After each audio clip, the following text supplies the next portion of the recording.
right. Good afternoon, everyone. Thank you for joining us today and for being a part of Dev8 BOOT 2026, an online virtual mini conference for developers, students, and tech enthusiasts in Eastern Visayas. So I am Sean Balayas, co-founder of Dev8, here to welcome you to this exciting day for developers. We are excited to bring you another Dev8 booth this year, and we hope you would learn a lot from the event, no matter where you are in Eastern Visayas, the Philippines, and even outside the country. Of course, we would like to express our gratitude to our partners, DICT8 and JetBrains. Without them, this event would not have been possible at all. So just a quick story. So our goal with Dev8 Boot, whether it was for this year or any other year, was to bring the mini conference experience to all developers, students, and tech enthusiasts in Region 8. While we normally do in-person events, we understand that this does not reach all devs in the region. So by making this event virtual, we hope that we are able to reach all devs in the region. And we hope give them a better chance to learn more about tech and even boot them up with new ideas for the rest of the year. So this is why we call this event Dev8 Boot, because it's a name inspired by the technical term of booting up a computer. Today, we have an amazing set of speakers from professionals discussing topics from their domain to students sharing amazing software projects that are building on their own free time. We'll discover how to use TurboRepo, learn how the cyber kill chain works, be enamored by controlling lights with a very amazing timeline editor, and get hit by nostalgia from the 2000s. If you know the Y8 mini clip, I think you'd have an idea for it. And in a first for Dev8 Boot, we are bringing a panel of experts from the private sector, government, and academia, from whom we will discuss the tech ecosystem of Eastern Visayas. We hope you have a splendid day, and I will now give the floor to our MC for the day, Patricia Hussain. Some of you might have already met her or seen her at last year's Compile 2025. Pat, take the floor. All right. Thank you so much, Kuya Sean, for that enlightening speech. I'm sure our viewers will learn a lot for this event. So before we start the event, is everyone excited? Please react and subscribe to our YouTube channel. Aste, paki-react so we would know that we have your attention. So, again, thank you so much, everyone, for your participation. All right, because for sure, I am so very much excited for this event, and I hope everyone is comfortable and well seated, rested, and dehydrated. So, without further ado, now this is what all of you have been waiting for. Dev8 Boot 2026 is finally commencing. Good afternoon, ladies and gentlemen. I am Patricia June R. Hussain, your host for this event, where computer science and IT community learning bring us together.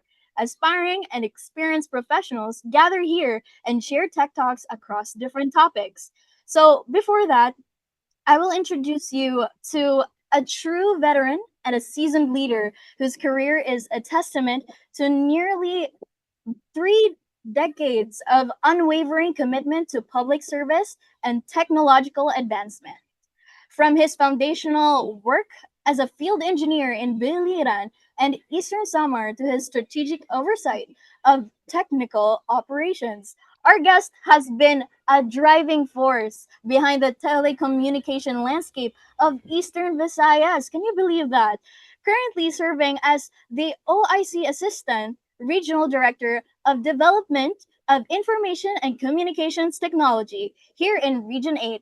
He continues to champion the mission of bridging the digital divide through infrastructure and innovation. So please join me in welcoming one of our distinguished guests of regional development and give him a digital applause, Engineer Dante P. Rosales. Good afternoon. Good afternoon, Patricia. Am I audible? Audible? Yes, Paul. Yes, Paul. Okay.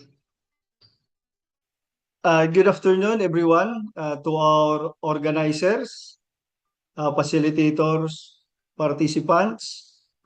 Good afternoon, and welcome to Dev8 BOOT 2026. We are truly honored to have you all here with us today as we gather the brightest minds, passionate students, and enthusiastic tech professionals from Eastern Visayas and from other places of the country. This online mini conference is more than just a series of talks and discussions. It is a celebration of innovation, collaboration, and incredible potential of our local tech community. As we begin, let us remember the purpose of this event: to discover new ideas, to inspired by the skills and creativity of our local talent, and to engage in meaningful conversations about the future of technology in Eastern Visayas, in Eastern Visayas and to our nation as a whole.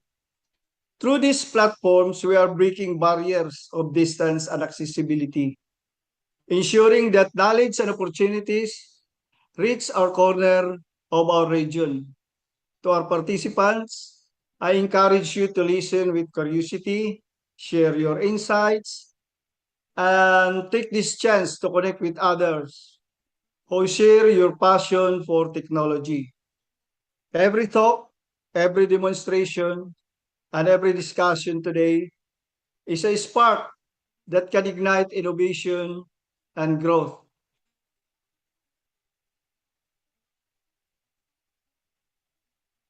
Um, Not just individual, but for our entire community. Let us be reminded that technology is not only about machine, codes, or system. It is about people. It is about how we use our skills to solve problems, uplift communities, and create a better future.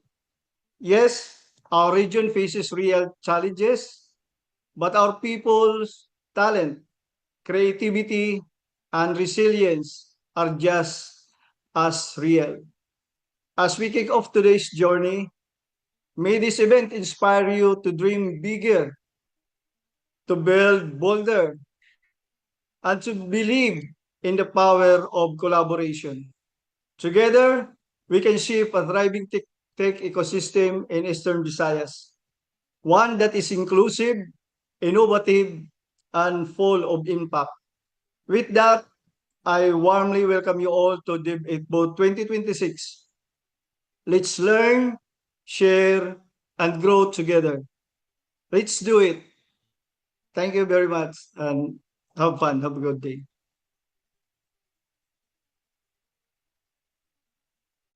Thank you so much, Sir Dante. That is certainly inspirational and heartwarming. Thank you so much. We also always look forward for a better future. Thank you, po. So now let's continue for our very first speaker. So he is someone who lives and breathes for efficiency. He's a full stack developer at Apex Corporation who has managed everything from WordPress sites and complex AWS infrastructures. If you have ever felt the headache of managing large scales code bases, he's here to save you your sanity.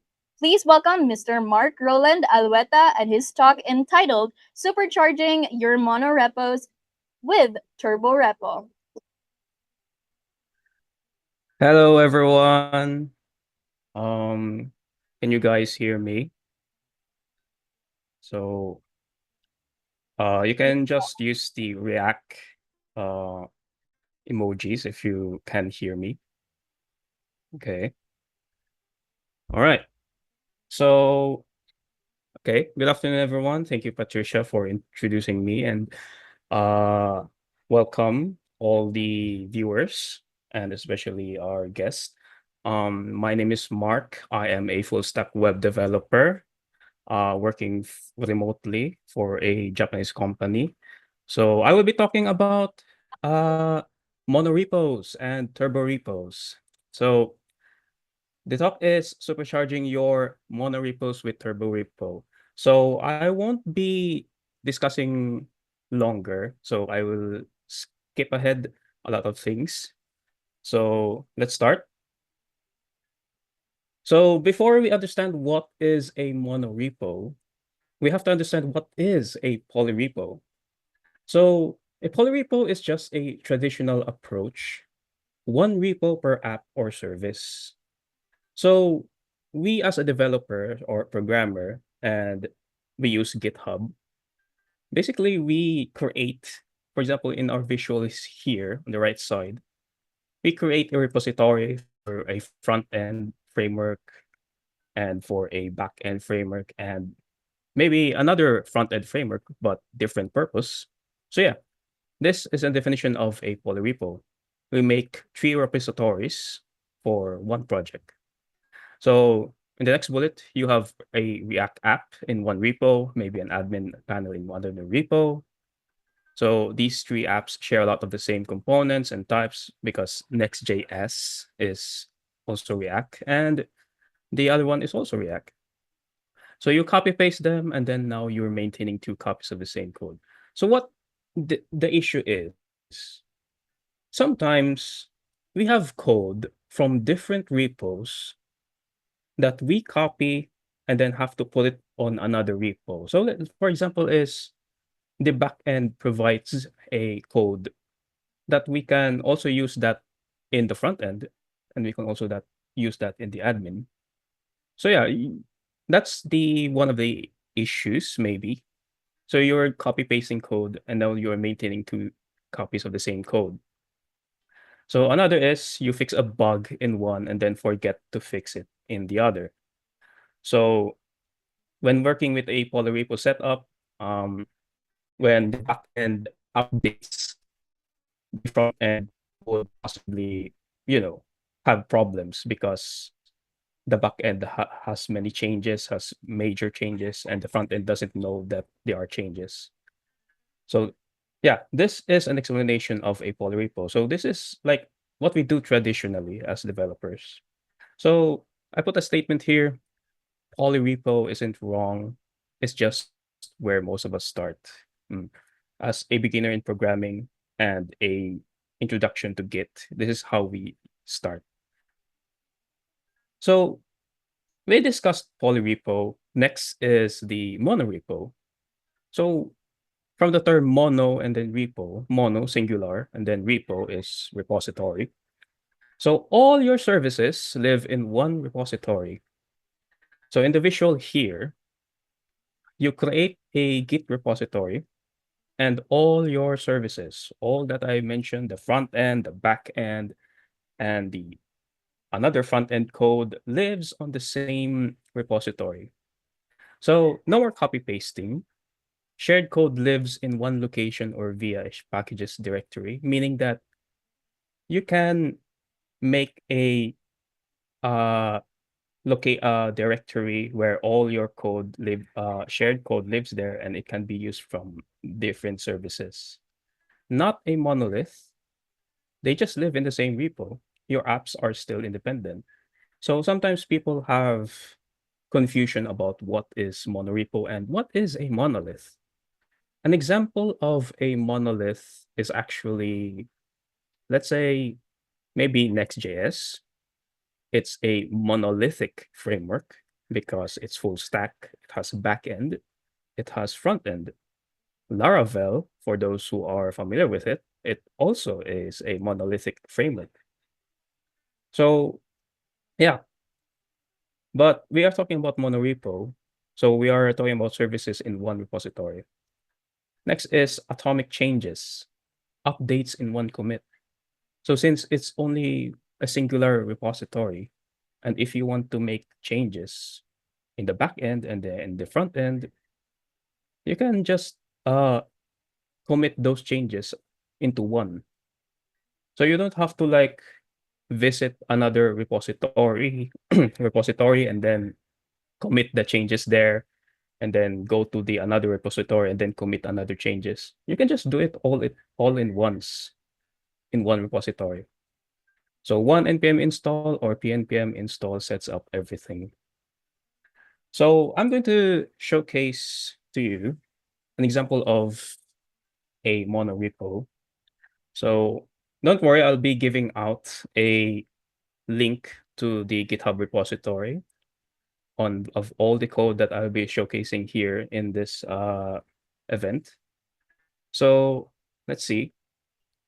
So this is an example of a monorepo. So I have apps, and within this apps folder, I have 3 services. I have the web, I have the API, I have the admin. Web is actually Next.js. API is Nest.js, and the admin is React.js. So I have 3 services with different frameworks, different libraries that I've been using. So next is I have a folder called packages. And in this folder, we have configurations. This contains configurations for ESLint, Tailwind, types, TypeScript, and the UI. So, okay, I'm gonna show you how it works, how it works when it runs.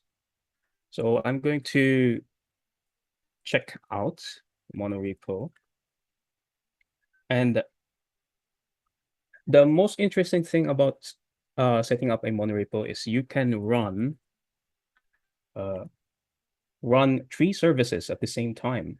So when I say pnpdev, my command, I can run all those 3 apps, the front end, the back end, and the another admin, which is another front end.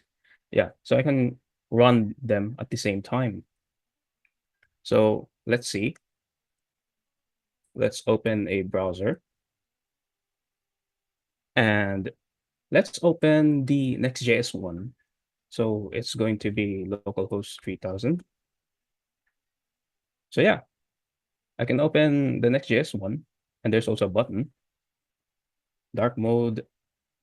And let's open the React one, which is localhost 5173. Oh, look at this. This is from the React folder. And I want to open the backend, although it's backend, but you can actually test it out. So the backend is 3001. So the backend gave me a response, hello world.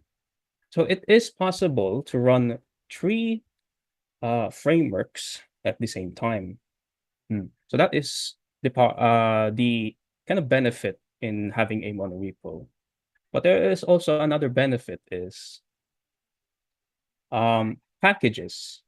So I did say packages, these are all shared code, meaning that the code here can be reused to different frameworks. Let's say UI, I have a button, I have a code for the button. How can I use that in web?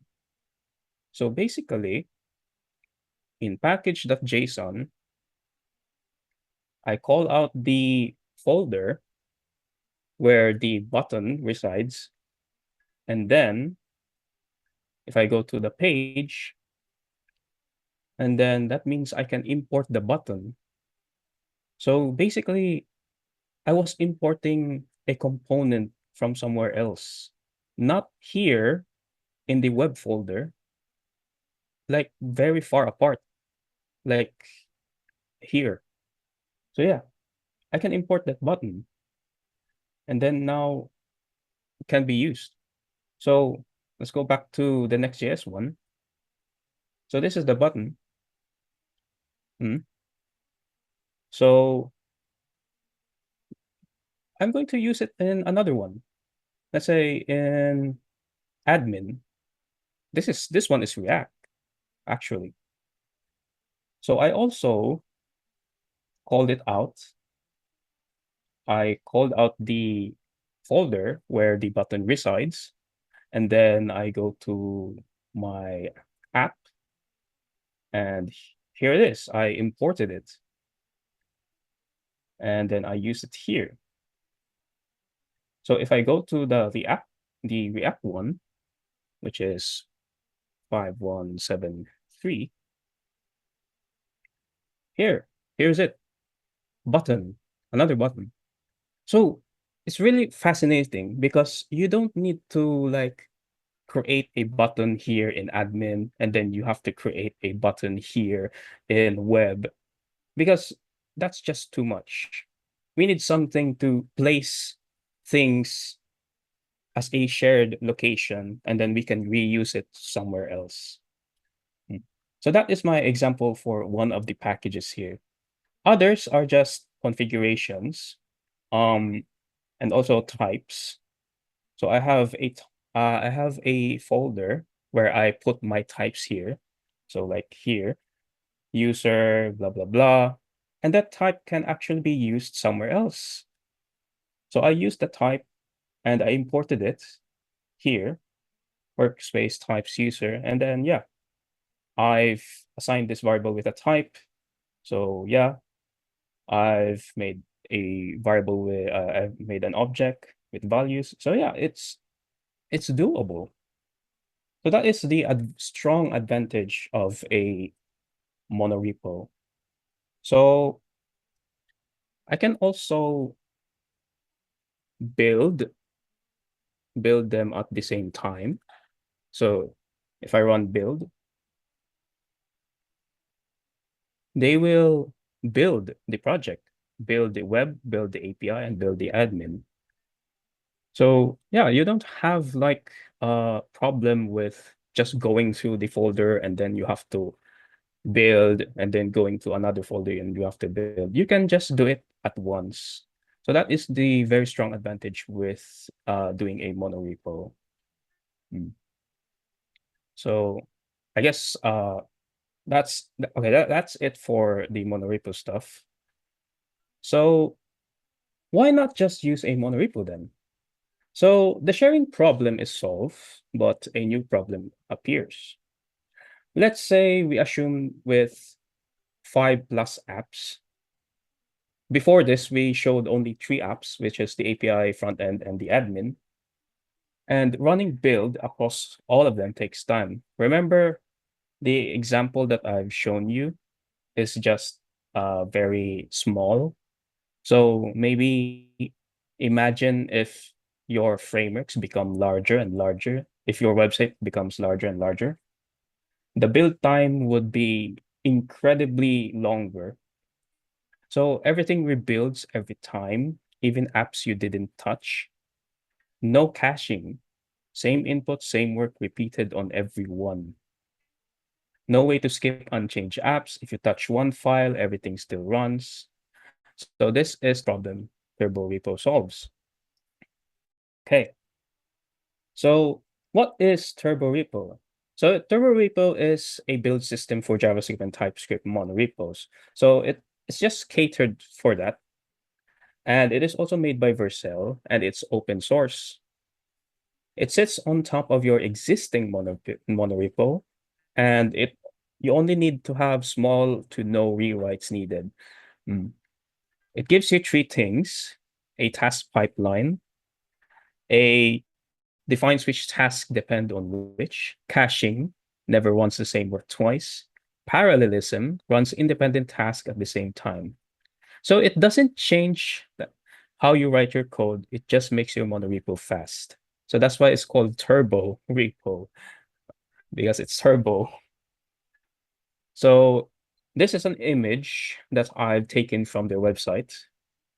So they have the front end, they have the packages and they have another folder called docs. And when you run Turbo, if you run Turbo, there's like a caching involved, and then it gives you out the performance of the build and the lint and the test. So I'm going to show you how to set up a turbo repo initialization. So let's clear all of this and let's create a new folder. Okay, there's 0. So turbo repo, let's make that. And then we go to that folder. All right.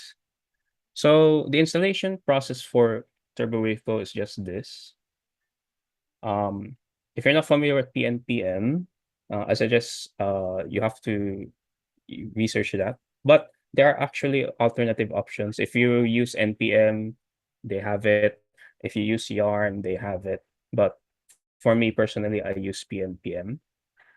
So here,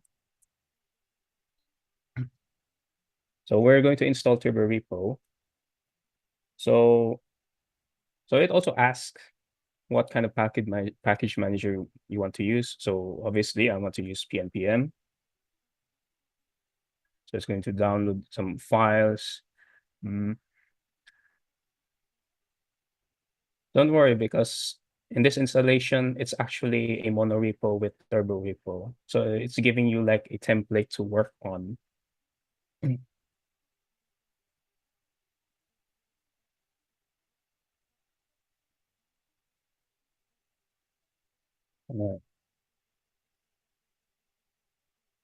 Okay, it's going to take a lot of time, but yeah. If you visit the turbo repo website, the installation is actually very simple. You can install turbo repo immediately, or you can install turbo repo with an existing repository. So they have that.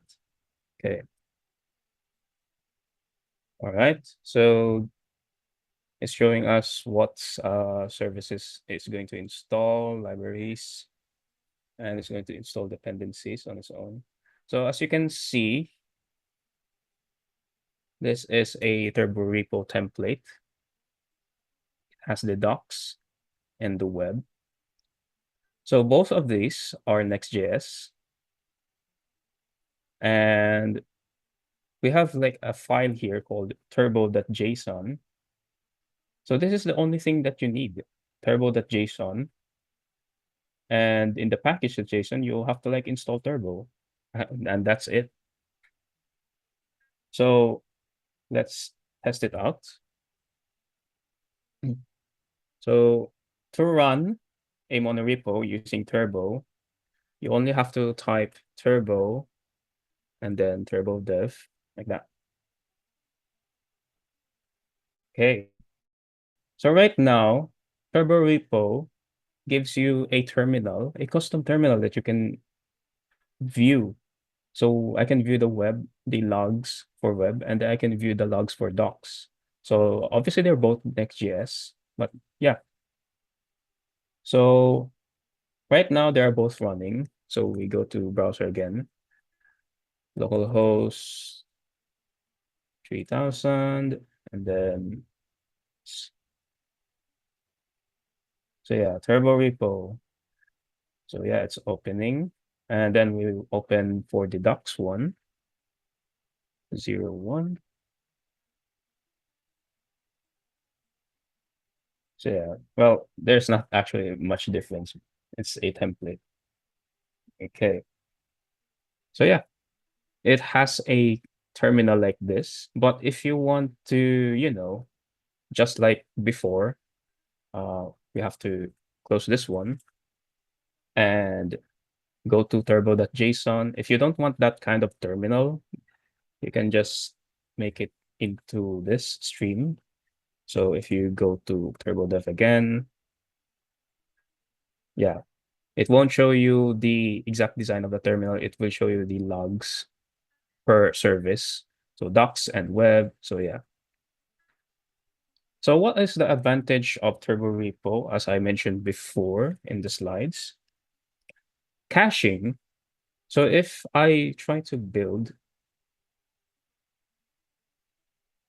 it will build the Next.js for docs and web.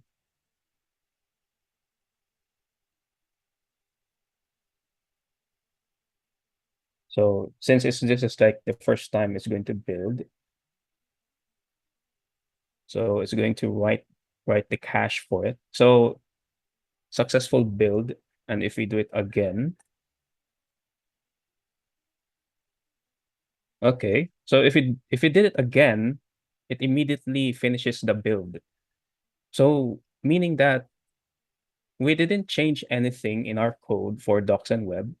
So Turbo Repo thinks that okay, the developer didn't change anything. Okay, I'm just gonna call on the cache. It's has already been built. So what if I try to change a file here? Let's say I'm going to remove this and run turbo build again.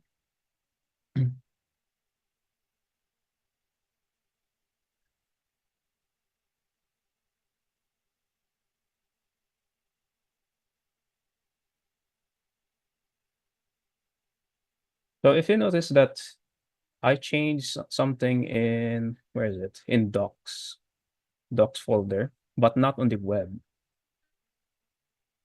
So it says that one has been cached and two were successful.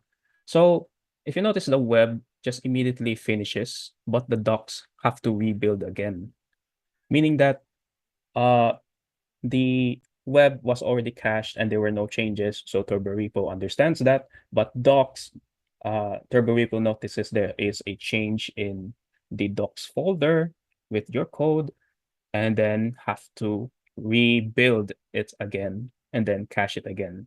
So that's the efficiency of Turbo Repo. It's really fast. It's really better for scalable projects where you have like many services. So this is also beneficial for those who want to use Docker. Mm. So yeah, to notice, there is nothing much changes on Turbo Repo, implementing Turbo Repo in your project. You just only have to add this file, and then you have to replace the files here. I mean, replace the wordings here instead of pnpm, just turbo run build, turbo run dev. So I have to explain what this configuration is. So there's build, and there's lint, and there's check types.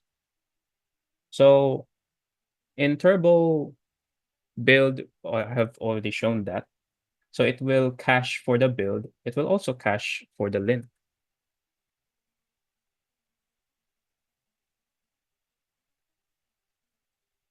And for check types, it will also cache for the check types. For dev, obviously, we don't need to cache it because it's dev. You are actively testing the websites that you are currently doing. So you don't need to cache the dev. But these three, you can cache them actually. Okay. So if you want to combine these three, you can actually do that. Okay. So there's like an error for lint, but it's just lint. You can actually combine that. Turbo check types and then turbo build. So you can run check types, and then after that you can run build at the same time. So yeah. So here's the build. So obviously it finishes fast because there was already a cache. Check types, there's no cache yet. So yeah. So yeah, 5 successful, 5 total, 2 cached. So that is a benefit of Turbo Repo. So going back to the slides, oops, sorry. we're going to setting up the turbo repo in an existing monorepo. I think I should not be like explaining that too much anymore because like I said, you only need this configuration, the turbo.json, and then you have to install turbo, and then you have to change all these script commands here. So basically, I've just copy pasted my monorepo and just added turbo repo. That's that's it actually. It's a very simple setup, but still, at the same time, it gives you performance, build performance. So I don't need to explain more with what I did with this one. So before and after, so in monorepo, we did pnpm-r. So if you don't know what pnpm-r, so if you go back to on the monorepo only without turbo repo, I use this pnpm-bar, I mean -r, meaning it's recursive, meaning it's going to check all the folders if there is a package there. So if I do this, let's say, for example, 0 monorepo. Oops. Okay.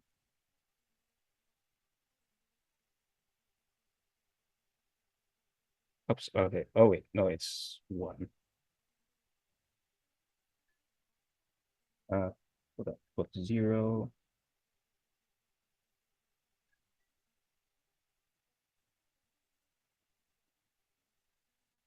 So you can actually just do this npm install and then checks if there are packages within these folders like package.json and package.json. So yeah, it will install it for you. You don't have to like go through these folders. Like you have to move around, navigate to those folders.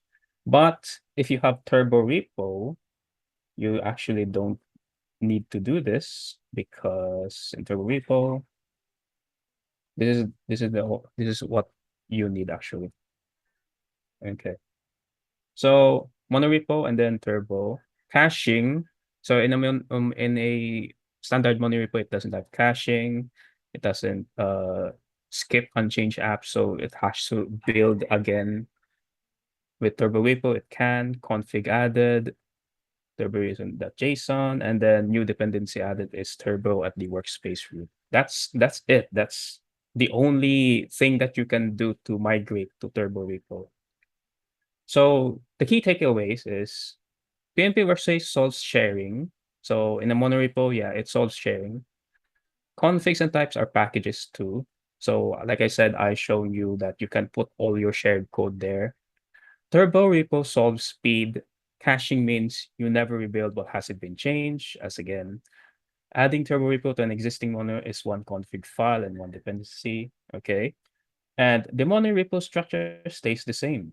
Turbo repo just runs your tasks smarter. So you don't need to do a lot of changes with your monorepo to adhere to turbo repo.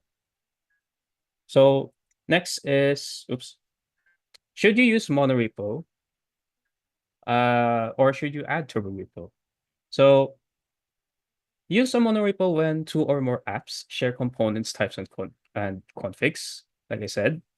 If you want atomic cross-app changes in one commit, or if you want your team to work across multiple apps regularly, let's say you have 3 members and they also want to work on front end, API, admin, add turbo repo when your monorepo has 3 plus packages with build steps and CI builds are getting slow. If you are trying to deploy this in a workflow like GitHub Actions, turbo repo is better to use because it's fast and you want caching without a complex setup. But somehow all this monorepo stuff and turbo repo stuff is kind of like I don't know, maybe I'm not interested in all of that. So you don't have to bother if all your apps are truly independent, no shared code. So maybe you don't have anything any code that can be shared through API or another React project. So you don't need it. You don't need to mono repo every services. And you only have one app. Maybe if you have a client that asks you to do full stack, but you are going to use Next.js, of course, you're not going to use a mono repo because Next.js handles full stack already. It has API and it has front end and back end, so you don't need that. If your team structure likes to work traditionally and the members work on their repo that are assigned to, so if you want to keep things traditional, maybe, members just going to go to the API repository, the other member goes to the front end repository, the usual. Maybe your team doesn't want to work on the same repository. Mm. So that's about Turbo Repo and Monorepo. But I have things that you can research upon. So here are the things that maybe you have maybe like take interest of. So remote caching. So share the build cache across your team and see if they ever sell or self-hosted. So Turbo Repo actually has remote caching. So remember that we build uh previously, we build the API, the web, and the admin. What if that build cache can be uploaded somewhere else so that my other developer can download that cache and maybe won't have to build it again. So there is so-called remote caching, and it's a good read. I haven't tried this one personally because it didn't like feel like important at that time. Next one is turbo prune. So this is just a command. Basically, you're just selecting which service to build. So I was thinking like, I guess I want the front end to build. I'm not gonna be interested in building the API and blah blah blah. So yeah, you can use this command to build the specific service that you want. Oops. So next is NX. So while TurboRipple is open source, there is another competitor called NX. Actually, I'm not really familiar with it. So NX is more powerful alternative to TurboRepo with more features and more configuration. Um, let's say TurboRepo is for beginners and NX is for the big stuff, for the big boys. So also this one has a business model. So I guess if you want truly open source, you can just use NX. uh Change sets. This one is talks about, in a monorepo, if you want to have versioning, like package versioning, like for example, I want to make this as version 1.0.0, oops, 1.0.0, but you'll have to do it manually to other package.json. You have to edit this one too, make it 1.0.0, and then you have to edit others as well to 1.1.0. So yeah. So change sets, it's a way, it's a turbo repo feature that you can actually like parallel change the versions of all the packages in your monorepo. Next one is turbo repo generators. So obviously we scaffold new packages, apps packages with turbogen command. So obviously you get tired of creating a shared code. So maybe you have to like new folder, something like this, and then you have to create another package.json, something like this. So it's kind of too much to do. So turbo generators can handle that. It you are like making a template, and then when you run the turbogen command, it will ask you for, okay, what kind of template? Maybe a UI template. So it will automatically create a folder in your packages folder. So that is turbo repo generators. So this one is okay. This one is actually, I just taken this from the turbo repo site. So these are the companies that use Turbo Repo. So there's Vercel, obviously, because they're the ones who created that. AWS, Microsoft, Netflix, Disney, GitHub, and so on and so forth. So yeah, it's actually a very popular tool being used with very prominent companies or names. So yeah, so I guess that's it for my discussion. Sorry if I didn't like dive into it because I cannot explain more or steps because I given the time frame. But you can visit my GitHub repository for the code that I showcased. So you can visit github.com, my user handle, Dev8 BOOT 2026 Turbo Repo. So it's here. So you can clone that repository and maybe test it out if you want. Maybe you can contribute to the code, and that'd be cool. So yeah, thank you guys for listening for about my talk with Turbo Repo. So that's it for me. Um, uh, Thank you so much, Sir Mark, for your informative presentation about monorepo and turborepo. This is certainly will let our viewers learn more about this type of method or technology. So, if any any one of you, one of the viewers, if you have something in mind, please try to type it out on our chat box and try to ask our speaker if you have anything that you're curious about within this topic. So yeah, take your time muna. And go lang. Alright, if you don't mind, Kuya, we will just wait for our viewers to ask their questions, if there are any. hmm. Okay, guys, give me questions. Yeah, sige na. Para, ano, para no Mm, regrets. mm, Masabi niyo lahat. Char. mm. Baka So maya-maya magamit niyo yan. So I don't know how many of you are full stack web developers, but this discussion that I have is catered towards that for those kind of developers. And maybe someday if you have a client or a project that is big enough, you can use this. Mm, Ito, okay. meron.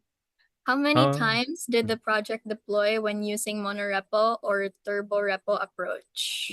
so how many times did the project deploy when using monorepo or turbo repo approach? So, well, I feel like there's more to that question. If we're talking about deployments, let's say uh, into the server, because I tested this before with Docker, and I have discussed previously about turbo prune, meaning that you can only select the service that you want to build. Because in monorepo, you have the API, you the front end, and another front end. What if you want the API only? So yeah, you can make a Docker file commands that you only have to select the specific service.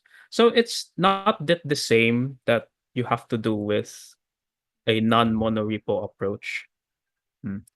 So it's just that, let's say if you want to Dockerize every services in your Docker image. So yeah, it would be better.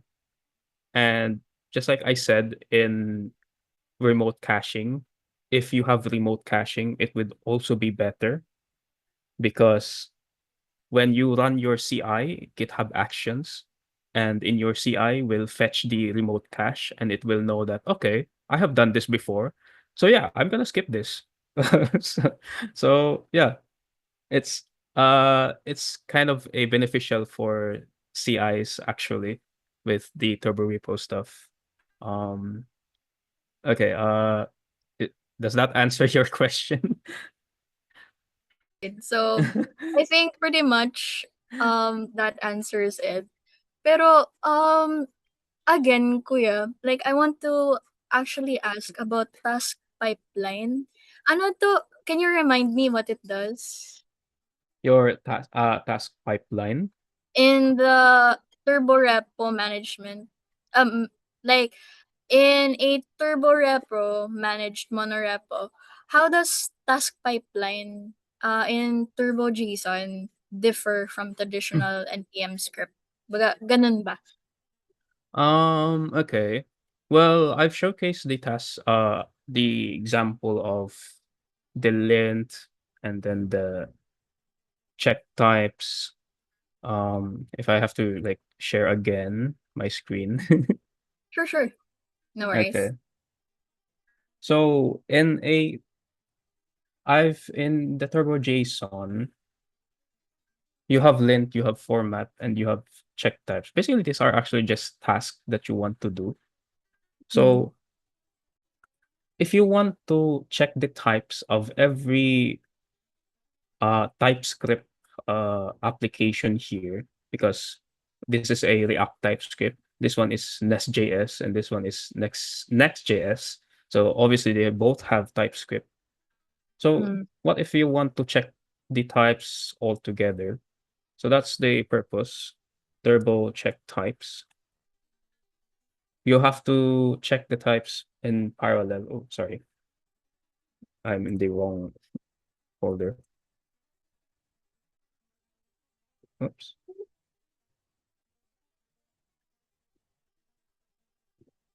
So yeah. So yeah, it will showcase like this. Mm. Mm. That's So pretty interesting too. mm. Actually, you can just do more because this is just a template. Because maybe you want to format something like, oh wait, actually there is a format already. But yeah, you can configure this. It's actually easy Mm. to configure because check types, it will depends on check types, meaning it will search for the package.json, and if that package.json have this command, it will Mm. run.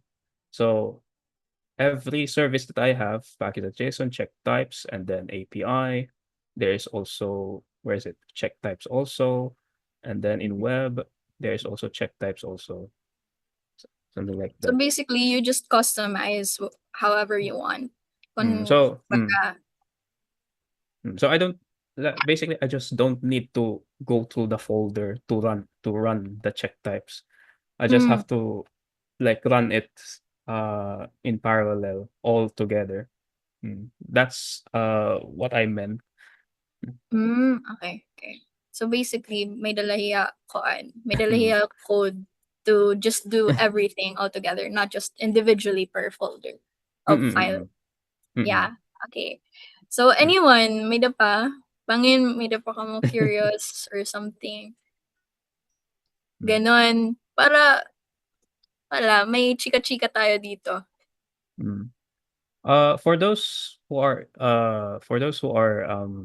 okay, for front-end and Python Flask for integration of my image processing project. Now this is actually very interesting because I've done this before, and my stack actually was React and then Laravel. Obviously, Laravel doesn't have like TypeScript or something, but it also has package.json. So if you have, let's assume that this admin is Laravel, you can just basically re- update this into PHP artisan serve, and it will run in parallel. So if you have the PHP artisan serve, and what other commands in Laravel, but you can do that actually. You only need the package.json. So maybe I'm not sure. I'm not familiar with Python. Maybe you can just put your Python command here to run your Python. So yeah, that's what I did. I did a monorepo with Laravel and React, and so it actually worked. Mm. So that's what I did. Mm. That's pretty interesting talaga.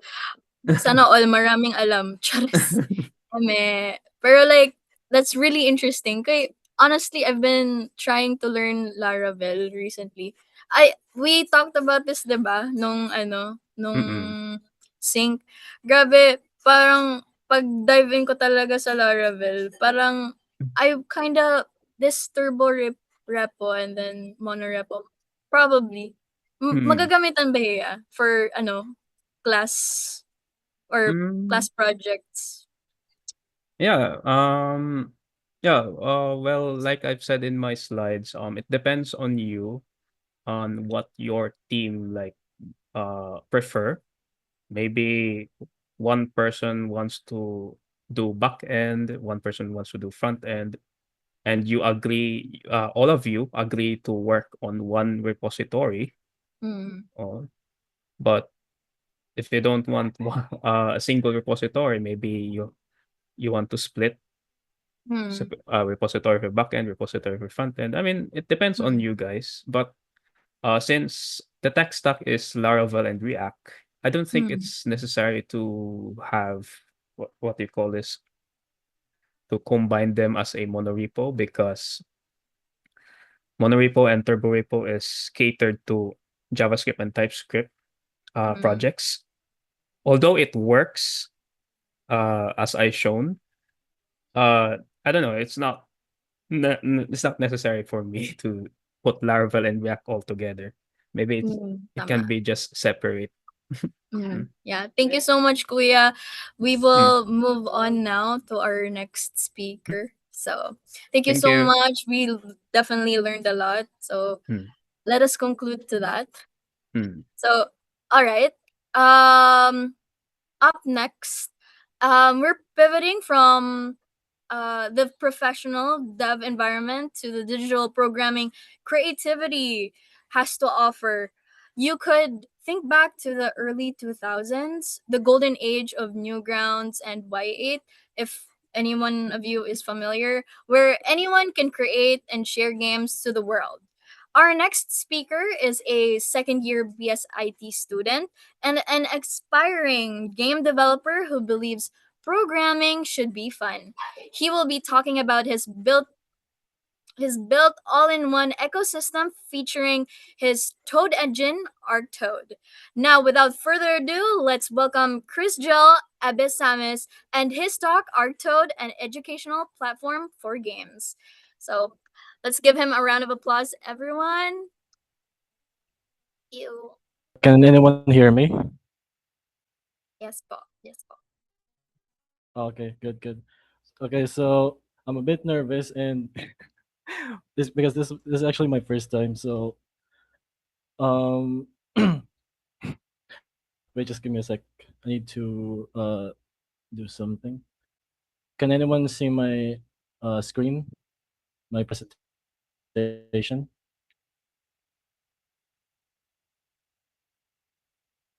All right, good.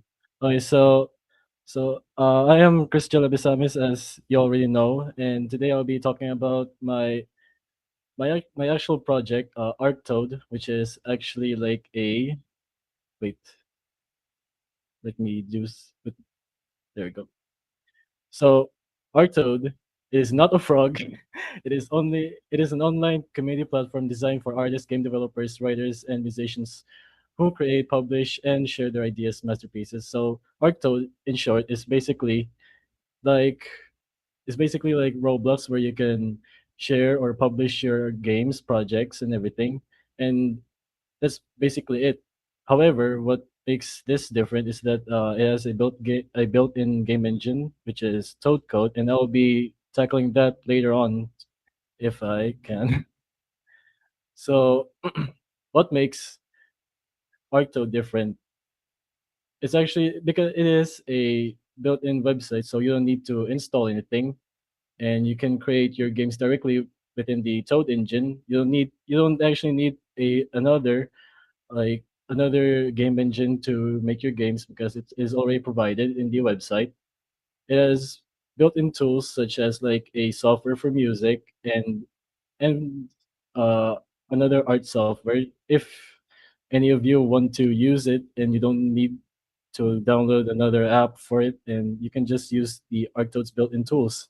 And the best part for Arctode for me is because you don't need to buy anything else in there. Like there are no like subscription needed. There are no like items you need to buy with real currency because everything is free. That's actually one of my that's actually one of my missions in making this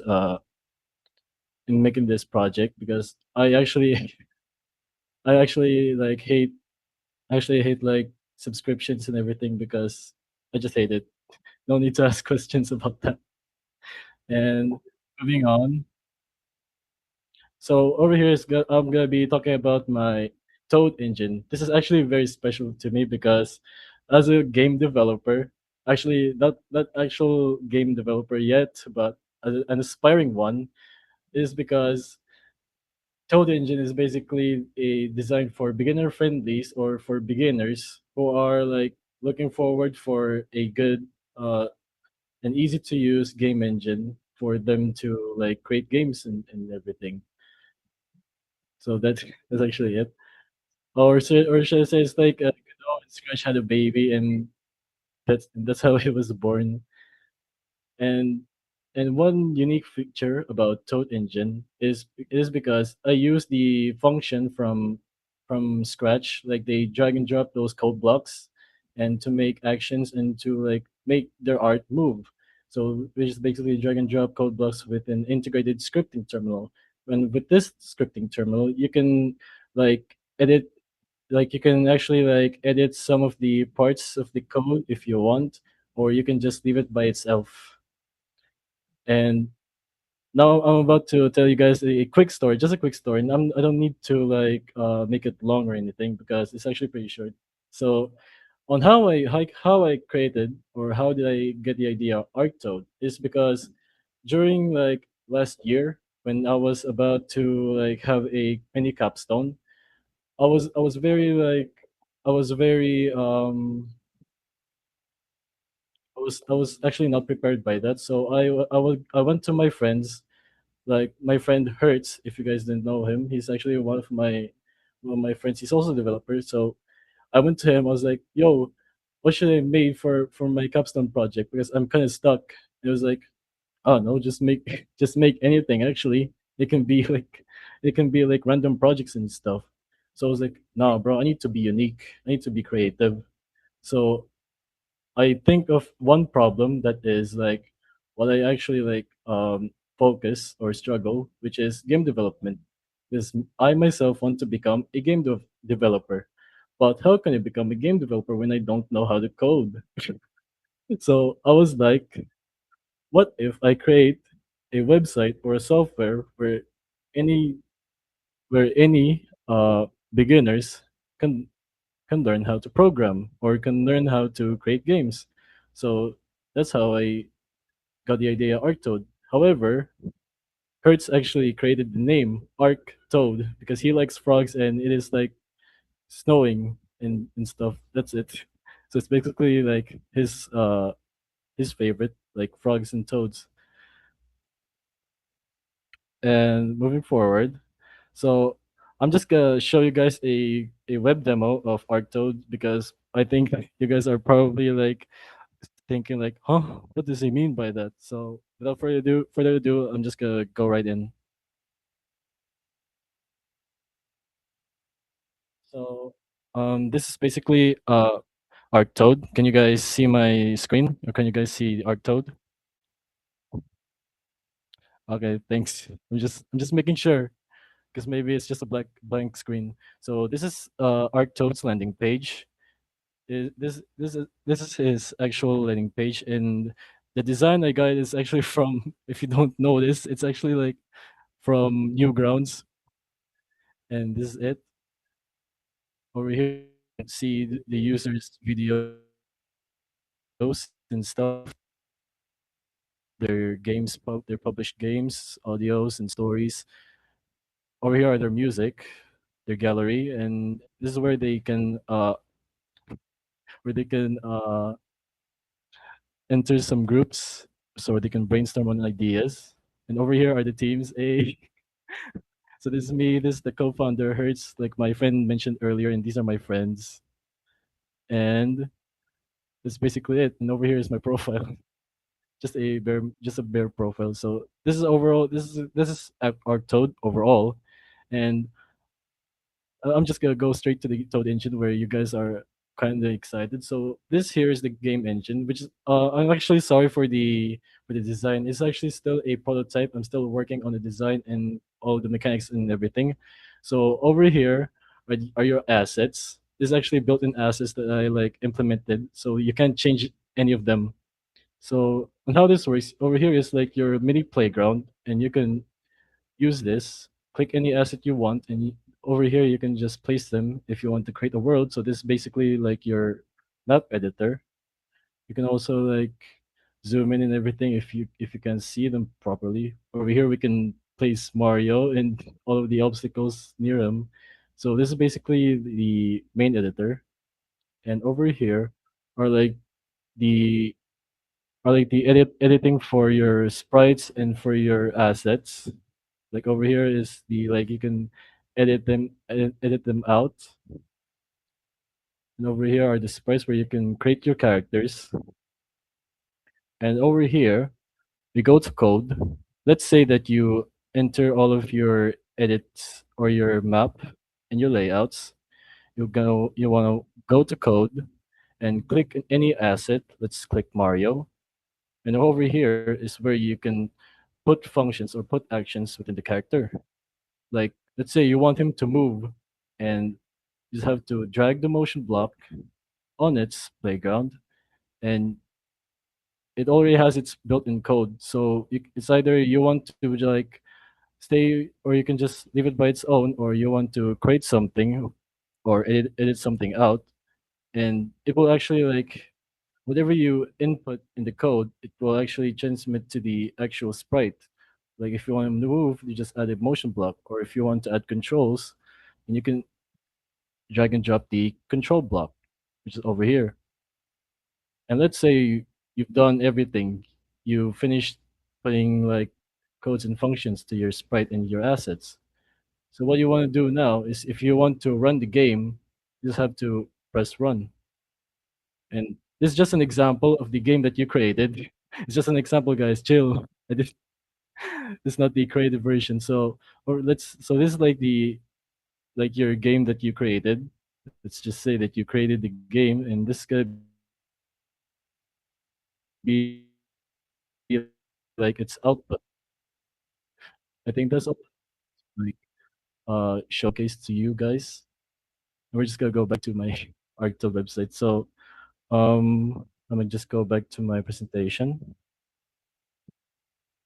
So I forgot to tell you guys the Arcto's vision. So Arcto is basically just wants to be a universal platform where every creator, regardless of their skills, can transform their imaginary ideas into playable reality. So this is where Arcto is gonna be in.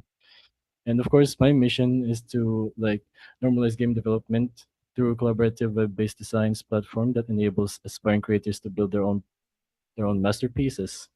So yeah, that's pretty much Arcto.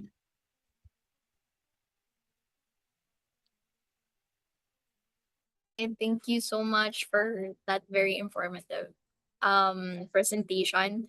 Again, um I'm actually curious. Wait lang. Nakalimutan ko mag-on cam. Wait. Um okay, so parang nakaka-inspire kasi yung ano, yung how you actually made this game engine. So parang ano na curious ako. For the young ones, gano'n, may inspirational message ka ba na maka-motivate kaya na maybe just out of fun, make their own game engine and then like parang share it to their friends and parang nostalgic moment pero may coding, 'di ba? Galing. So, what can you say to your fellow aspiring game developers or possibly nagte-think palera like maybe, gano'n? So all I want to say is to like the aspiring game developers is that uh you don't need like you don't need to like put in like all the effort that you need to learn programming in general, because not all programming you don't need to memorize all 100% of the entire language. And of course, if you have any like cool ideas or cool projects that you really want to do, then just don't be shy and just create it. Or if you want, just learn a thing or two about programming, or at least the game engine itself, because all of your ideas matter, and you don't need to hide all your ideas, because you might say that, oh no, this isn't good enough, this isn't worth it, so I'm not just gonna publish it because this is gonna be bad. No, don't do that, please. For the love of God, please don't do that, because all your ideas matter. And Tama, malay nyo baka maging top 1 game developer kayo. tama, So tama. so yeah, that's pretty much it. O, 'di ba? Narinig niyo 'yun, dapat maging game dev rin kayo. Charas. Good job. Wala. Pero certainly nakaka-inspire for for someone like you na second year BSIT, 'di ba? Second year ka pa lang tapos meron ka ng game engine. It's so interesting tapos you're building a community on your own, 'di ba? Sa ginawa mong game dev. Oh, parang ARCTOAD, 'di ba? Like you already connected it with your friends and all that. So possibly parang advertisement na ba 'to? Charas. Eme go lang. Pero if anyone is interested to ask our speaker relating to his presentation, please open up lang, don't be shy kasi kami-kami lang 'to. Char. Um Yun, please, like andito na yung speaker natin, very very fresh, bonita. Sabihin niyo na kung anong yung gusto niyong sabihin. Charis.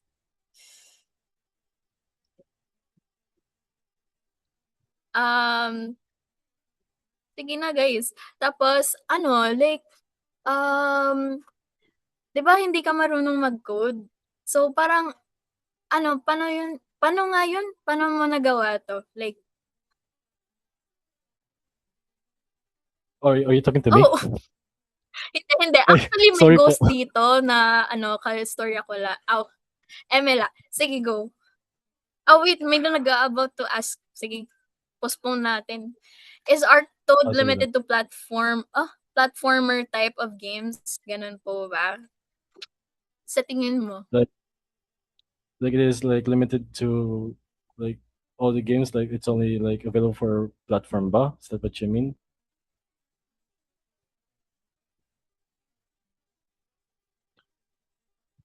Well, actually not like Super Mario, but type of. Oh, okay, I get it.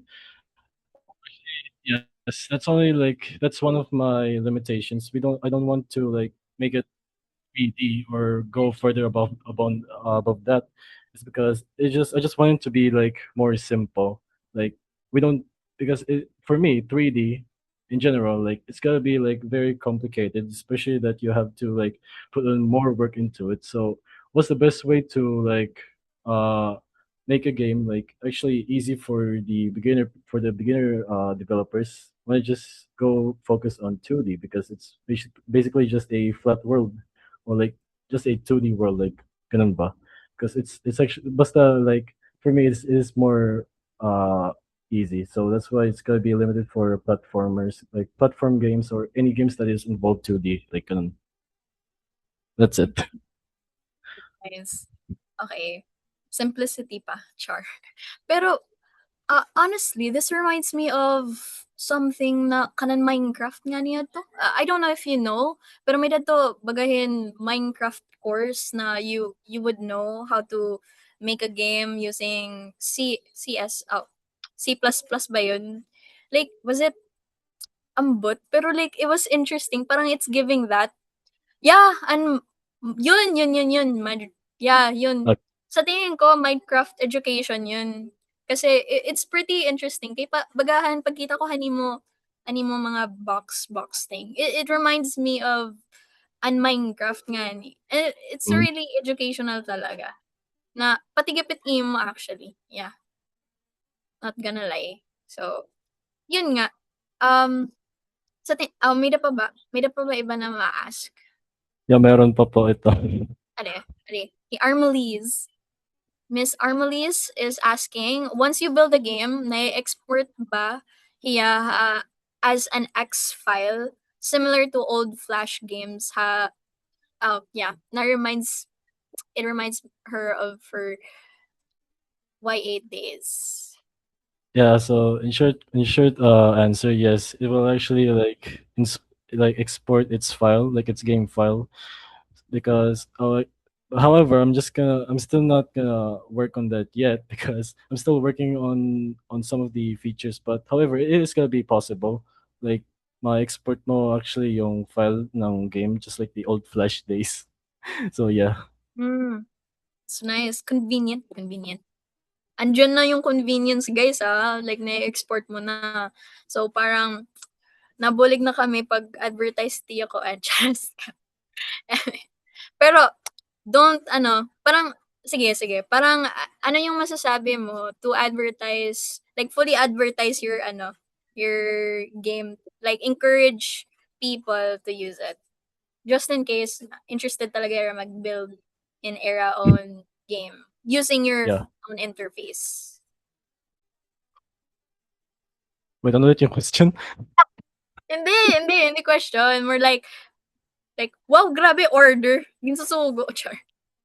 More like, I'm, like, parang ini-encourage lang kita na parang i-advertise lang ba and share your ARCTOAD. Like parang, ARCTOAD, sali na, ganun. Eme. Oh, Parang ganun. Parang giniikayat mo ba Hera na just use your ARCTOAD tapos parang share with your friends ganun. Parang eme lang. Like for example, childhood like mga 9 or 8 years old, charas maaram na. Kaan ma-approach siya right imo website or like interface. Tapos like as youngins, may dahil nostalgic moment. Hala, naggamit kami hininhan bata pa ako. Tapos like what if ganon. Tapos other people within this stream, like maiinggan nyo right imo Arto. 'Di ba? 'Di ba? Masaya 'yun. Try mo nga, try. Kuan la parang sabihin mo kung anong gusto mo sabihin, gano'n. so I just want to say that avoid Unreal Engine 5, avoid Unity Engine muna because they're too complicated for for some of you, and just focus on the Toad engine, which is here in ArcToad. Just build anything you want, whatever your mind put into it. So that's all. O, 'di That's ba? all for Basta anywhere, anytime, you can build here in ARCTOAD. O, 'di ba? Galing ko talaga, charas, eme. nice 'Di one. ba? Galing. That's so impressive. 'Di ba? Batang-bata pa, alam na maggawa-gawa, 'di ba? He started with not knowing any codes, tapos it just developed through creativity and gusto nila maging fun at programming, and they made this. 'Di ba nakaka-inspiring tapos and motivational, true ba? 'Di ba? Galing. Yeah. Saludo ako sa'yo. Promise. Walang biro or char. So yeah, thank you so much. Thank you Meron pa so si much talaga for your presentation and enlightenment in the game dev industry. Sure. Representation na to. So, yun. Thank you so much talaga. And for now, we'll have our short break. So, yeah, thank you so much, Shirel. Oh, Shirel? Diyos ko. Diyos ko. Shirel. Mr. Abesames. Yun na lang. Thank you so much. Kakahiya. Ano ba yun? Chill Sige po. po. Thank you so much.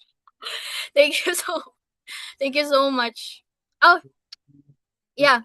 Thank you so much. Tapos questions may be asked during the open forum, guys. Thank you. Thank you so much.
All right, so it's already 2:30 p.m.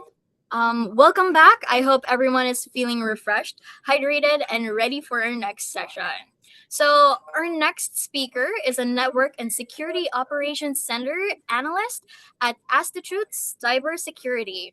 A graduate of UP Tacloban, she's already making waves in the field with her ISC2 CC and CompTIA Security Plus certifications. She's someone who truly loves getting under the hood of a system to figure out how it can be attacked and defended. We all know that digital world is evolving. No one is 100% immune to cybersecurity threats, but awareness is our best line of defense. By walking us through the cyber kill chain, she'll show us exactly how attacks unfold and how we can spot them before it's too late.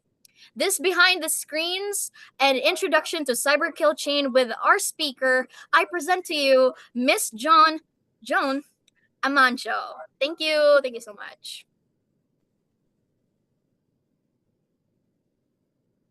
Oh, wait, let me just share my screen.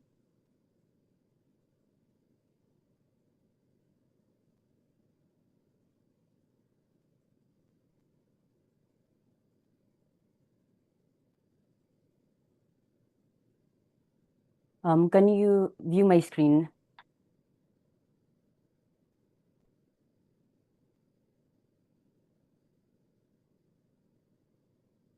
So, hello everyone. I am Joanne, and welcome to my talk, Behind the Screens, an introduction to the cyber kill chain. So to begin, I want to ask everyone if you have encountered or received messages like this from banks where you don't have an account. So react a thumbs up if you have received a message. Otherwise, react a thumbs down.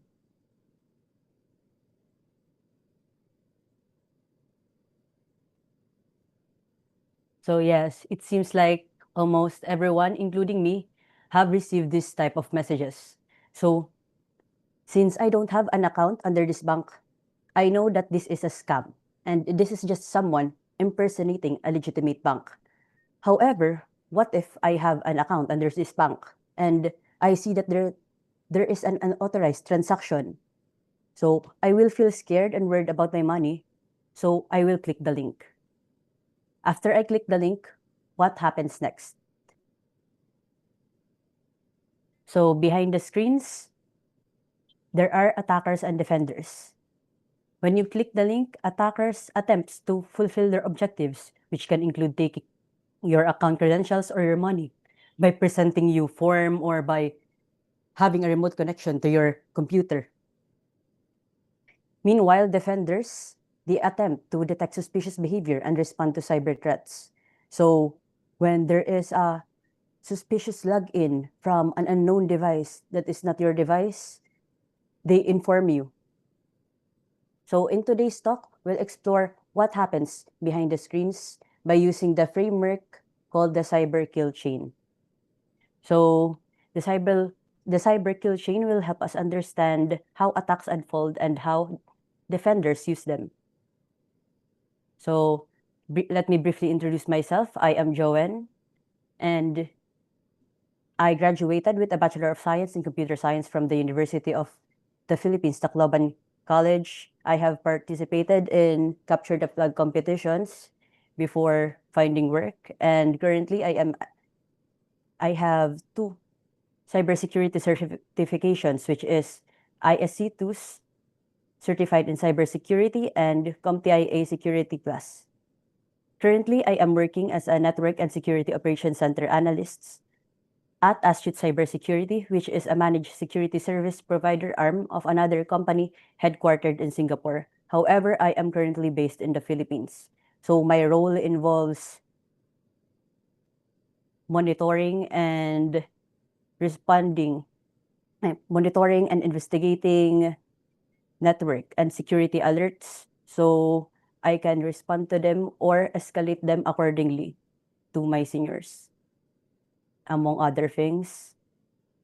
Before we begin, here is a quick overview of what we will discuss today. So I will first briefly define what is cybersecurity and what are the roles that makes use of the cyber kill chain.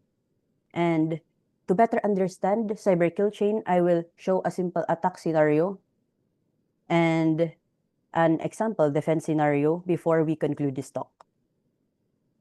So first, what is cybersecurity? When we hear the word cybersecurity, we often think of hackers, but cybersecurity is more than that. At its core, cybersecurity is the protection of 3 things. So these 3 things is confidentiality, integrity, and availability of electronic information and communication systems. What does it mean if to protect the confidentiality of information and communication systems? So by protecting confidentiality, we ensure na our systems and information are only accessed by those who we authorize. For example, your digital bank account, only you can access that. Meanwhile, for integrity, we ensure that our information or systems are accurate and not tampered with. So your digital bank account, only you can make transactions and only those who you permit to transact with you can change those digits. Meanwhile, for availability, we ensure in cybersecurity that the information or systems that you want to access is always available or accessible every time you want to access it. For example, your digital bank, it should always be available every time you want to make a transaction. So that being said, today we will focus on 2 categories of roles in cybersecurity, the red team and the blue team. So in cybersecurity, the red team, they focus on simulating attacks to identify the weaknesses of systems, network, or organizations. So they simulate attacks legally. They are paid to mimic hackers para when real and malicious hackers attempt to hack the organizations, hindi na sila magsasucceed since yung red teamers already identified the weaknesses and gaps that other hackers can exploit. So this includes penetration testers, offensive security engineers, and red team operators. Meanwhile, sa blue team in cybersecurity, they focus on strengthening systems, networks, or organizations against attacks to prevent, detect, or stop attacks. So given yung mga gaps na na-identify ng red team, the blue team patch those gaps and address those, and they also monitor and detect continuously for malicious activities in order to prevent, detect, or stop them. So blue team includes professionals like SOC analysts, which is my role, DFIR professionals, application security engineers, and many more. Now, these professionals makes use of the cyber kill chain. So particularly yung red teamers, they use the cyber kill chain to understand what steps do attackers use to compromise a system, and they follow those steps or even do much more advanced attacks. Meanwhile, for blue team, the cyber kill chain helps them understand and have insights into how far an attacker is already in your system or your network. So here is cyber kill chain. So cyber kill chain, this is a model developed by Lockheed Martin. This model identifies what are the stages of an attack that adversaries take in order to achieve their objective. So this model shows that attacks, they don't end or begin with you just clicking a link or with you just having your money lost. So that is just one part of a multi-stage attack. So it begins with reconnaissance, weaponization, delivery, then installation, command and control until they fulfill their objective. So to better understand each step, we will go through a simple attack scenario. So for this, nag-screenshot lang ako. So in this scenario, I have an attacker machine using Linux, Parrot OS, and for the victim machine, I have a Windows 10. So first, we will explain cyber kill chain using the attacker perspective. So using the attacker machine, we will try to regain remote access to the victim machine and access the password file. So I just want to put a disclaimer na all of this has been performed in a controlled and isolated virtual environment, particularly my PC. And both of these computers are hosted in my machine. And no real systems are involved. So the first step, to achieve our objective, we have to go through the first step. So first step is reconnaissance. In reconnaissance, the attackers gather information about their targets. So to gather information about their targets, they can either gather information by directly interacting with the target system. So how can we gather information without interacting with the target system or people? So they can use open source intelligence like from Google or even locally. Pero examples are social media sites, Google, LinkedIn, YouTube, or anywhere where you can gather information about the target. Meanwhile, for active recon or active reconnaissance, the attackers gather information by directly interacting with the target system. So suppose that their target is they know that this target is hosting a web server. So they will look for this web server and scan this web server for vulnerabilities. So other active recon approaches is by being connected on the same Wi-Fi. So in this example, for simplicity, let's just use Facebook to find information about our fictional victim machine. So for convenience, our victim, this is a dummy post for legal purposes. So conveniently, our victim revealed that they are using Windows 10. And from this information, we can try to gather even more information. But because of time constraints, let's proceed with just this information. Now that we have gathered information, we can proceed to the next step in the weaponization phase. So in the weaponization phase, the attackers create a tool that can exploit a vulnerability or trick a user into running a malicious code. So attackers, they often develop exploits from the scratch or by buying it or using it, those tools that they see online. So for this stage, we prepared a tool that is disguised as a normal file or executable. So usually attackers will disguise a malicious code using images, PDF, or executable files, or even websites. However, for this case, let's just create an executable file, whereas if a user, Windows users specifically, clicks this link, clicks executable file, it will establish a remote connection to the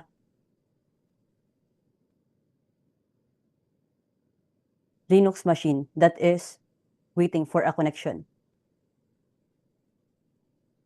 So this tool is currently sitting in the attacker's machine.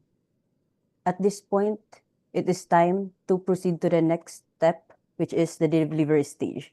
So in the delivery stage, the attackers send the malware that they have developed to the victim. How do they send this? So they can choose SMS, email, or social media through infected websites, USB stick, or through many ways. Pwede rin through messages. So dito, in our example, we only directly send it to the victim machine from my attacker machine. However, yung mga nare-receive natin na messages from fake banks, they're not sent directly. And it's not from searching for your number online. So usually they use MC catchers or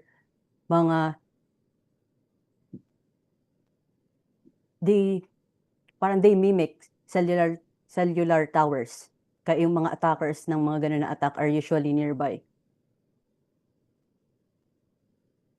Now that we have sent the malicious file to the victim machine, it is time for the attacker to perform exploitation. So here, attackers exploit a vulnerability to gain access.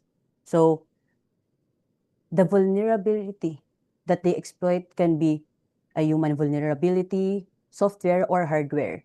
So in this demo, we will exploit a human vulnerability.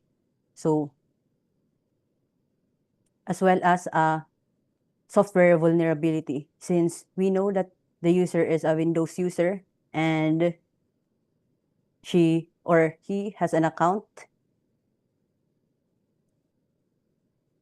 So ito, di ba, the victim received a message na a transaction has been recorded on his account. So if it was not made by you, please cancel that transaction.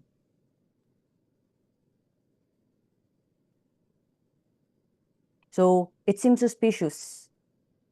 The link definitely seems suspicious. However, for demo purposes, the victim supposedly clicks the link. So what happens when he clicks the link? So by clicking the link, the file is downloaded.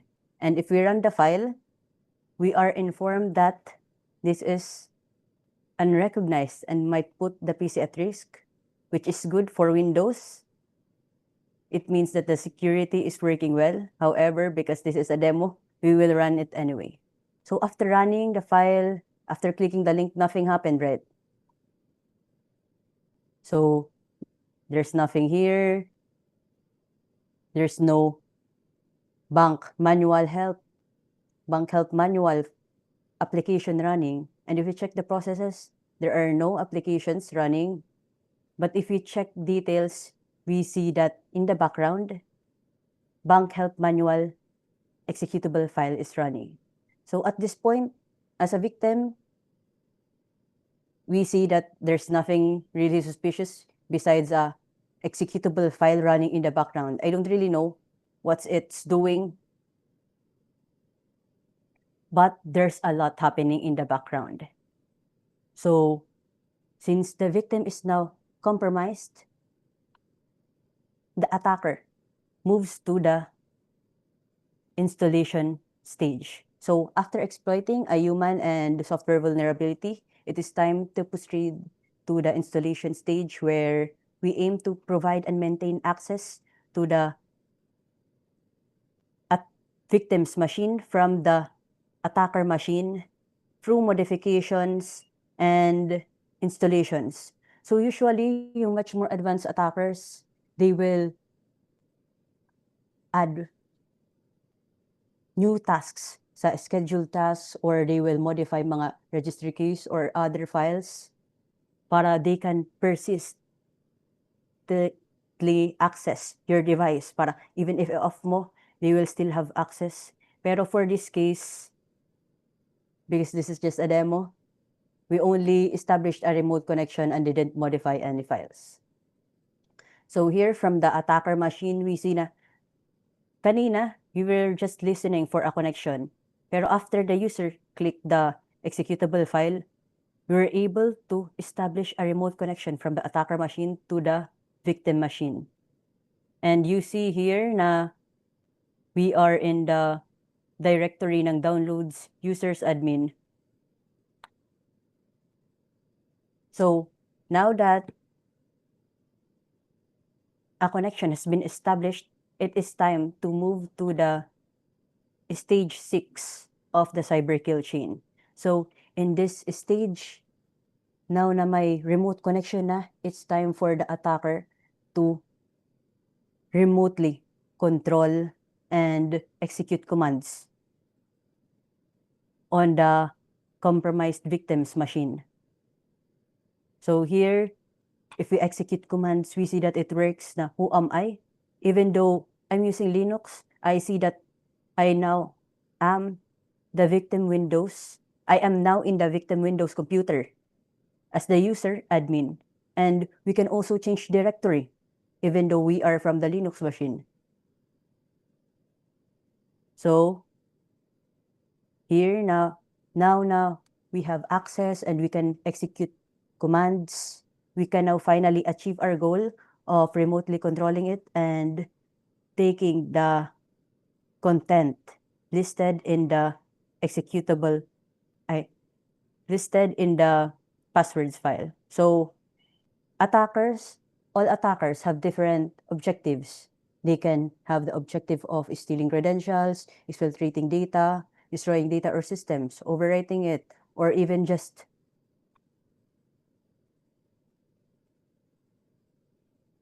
spying. However, for this case, our goal is to collect user credentials. So here, we see na we are already in the directory of the desktop directory where nakalagay ang passwords file ng user.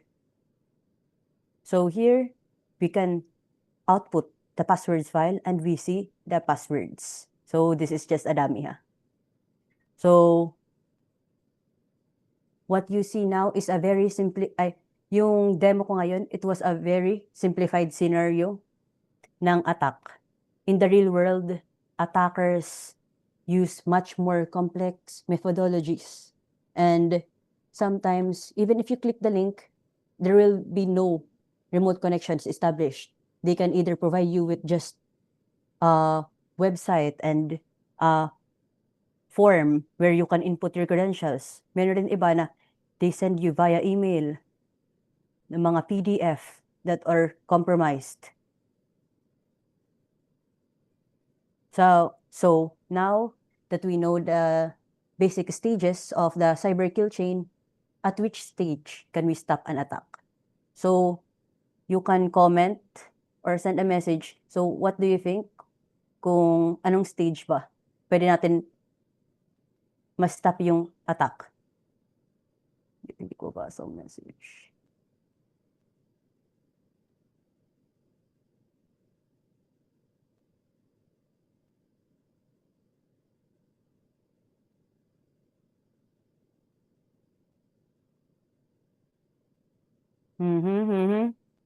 So everyone is correct. Yes, that's very correct, everyone. Correct, wala na tayong problem kung i-wipe na lang natin. Pero anyways, everyone is correct. So we can stop an attack at any stage. But of course, the earlier, the better. So if we can stop it sa recon pa lang, if makadidetect natin na nagre-recon na sa web server natin or sa information natin, that's even better. Since in cybersecurity, we focus on minimizing the damage, and it's even better if there is no damage at all. So now, let's switch perspectives. Diba? Ganun mag-isip yung basic attackers. Ngayon, how do cybersecurity professionals think? So how can they use a cyber kill chain? So ano yung point ng pag-aaral natin ng cyber kill chain when we're not an attacker?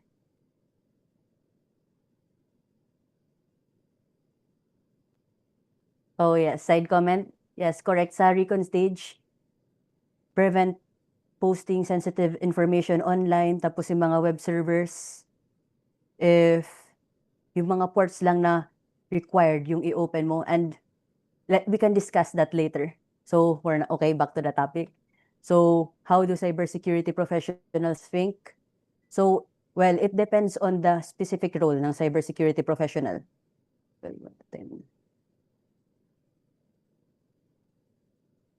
So, for red team professionals, paano nila ginagamit yung cyber chain? So, to reiterate, red team professionals, they focus on simulating attacks to identify the weaknesses of systems, network, or organizations and break through cybersecurity defenses. So, here, the red team operators or professionals, they use all stages of the cyber kill chain. So, they are technically like hackers, but legal kasi they are paid by the company and they are permitted. They have a contract to perform those attacks. But why are they performing attacks in the first place? So, they perform attacks para malaman kung ano yung vulnerability that others will try to exploit. Tapos, after they perform attacks, hindi lang yun natatapos. They don't just steal data from your company and wala na. They develop penetration testing or red team engagement reports to assess the vulnerabilities ng organization. Tapos sa report na yun, they share the strategies for mitigation or hardening. So, suppose na recon, na determine ng red team professional na yung web server mo, open, even though yung kailangan lang is 443, suddenly nakita niya na open na rin yung mga RDP, SSH, Telnet. They have no, di ba yung mga users, they have no use. Bakit sila mag-RDP sa web server mo? Pero since nakalimutan yun na i-off, they inform you to turn it off. Kasi that can be used by attackers to connect and compromise your web server. So for other stages also, they try to install. So sige, gamitin na naman natin na example yung installation stage. So here, suppose yung mga red team professionals, they try to add scheduled tasks sa server mo para they can maintain access to it. Pero makikita nila, sa unang attempt nila, mabablock ng antivirus or ng endpoint detection response. Okay, they failed. Pero they will keep trying and trying different attacks until it succeeds or until makita nila na wala talagang loophole, and they will inform the client or you about it. So, from that, kung nakita nila na very hardened naman yung ano mo, yung web server na hindi nila kaya ma-attack, na hindi nila kaya na hindi nila kayang palitan, it means na hardened na. Miss, pwede po and- papalit ng utensils. Madumi po kasi. Ay, sorry po. So, ayun. Ay, segue. So, ayun nga. Parang yung red team professionals, they assess your vulnerabilities and inform you para ma-mitigate mo and ma-harden mo yung systems mo. So, they use the cyber kill chain as a guide among other guides. So, hindi lang cyber kill chain yung ginagamit nila. They use MITRE attack. But this is for another discussion. Basta yung MITRE attack is technically about tactics, techniques, and procedures. So, ay nung mga specific. So, for data exfiltration sa MITRE attack, di-discuss kung ano yung mga specific na techniques na ginagamit ng mga attackers and yung mga step-by-step procedure. Anyways, moving on to the blue team professionals naman na perspective. So, sa blue team professionals, so to reiterate, the blue team professionals focuses on strengthening systems, networks, or organizations against attacks to prevent, detect, or stop attacks. So, di ba yung red team professionals, they have identified yung mga vulnerability. Ngayon naman, yung blue team professionals, they harden or implement those recommendations by the red team professionals para ma-harden yung system. For example, nakita yung firewall, yung may firewall ka before going to the web server, pero yung firewall mo, they don't block mga malicious traffic from Russia or from China or other places na di naman expected users. So, yung blue team professionals, they configure firewalls and they even sometimes they monitor yung traffic sa firewalls. So, besides that, they perform risk assessment, threat intelligence. They gather information about ano yung mga most likely mag-attack sa web server mo. So, depending sa industry mo or depending sa user base mo. They also implement security hardening, monitoring, detection, analysis, and response for security operation centers, and other measures to address flaws and protect critical assets. So they use the cyber kill chain as a guide among other models like the NIST Incident Response Playbook or the Pyramid of Pain. So dito, for example, sa reconnaissance, paano naman, ano yung gamit ng blue team professionals? Bakit may blue team professionals pa if na-harden naman if ever nag-try naman na ng attack yung red team professionals? So yung blue team professionals, they monitor. So dito, yung blue team professionals, they use logs to monitor kung sino na yung mga nag-try to access to your web server. So, reconnaissance, makita ng mga blue team professionals na okay, may nagpo-port scanning na sa server mo or meron nang nagtatry ng mga malicious na files and signature-based man or behavior-based na mga attacks. So, they are the ones who monitor for attacks tapos they verify if is this really an attack or is this actually part of your services. For example, sabihin natin na your server is connected sa another server. So, of course, pag may two servers na nag-i-speak, that's expected.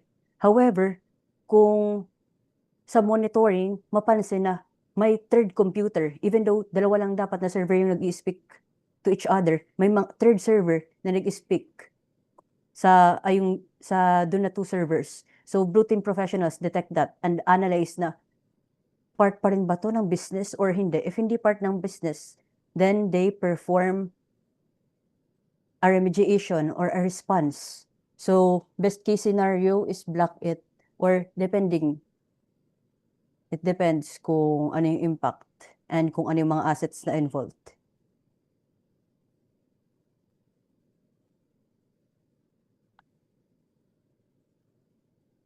again, it's best if we can stop an attack in the early stage of the cyber kill chain. However, kung hindi man natin ma-stop yung attack in the early stage like recon, then let's try to detect it sa any stages where we can minimize the damage.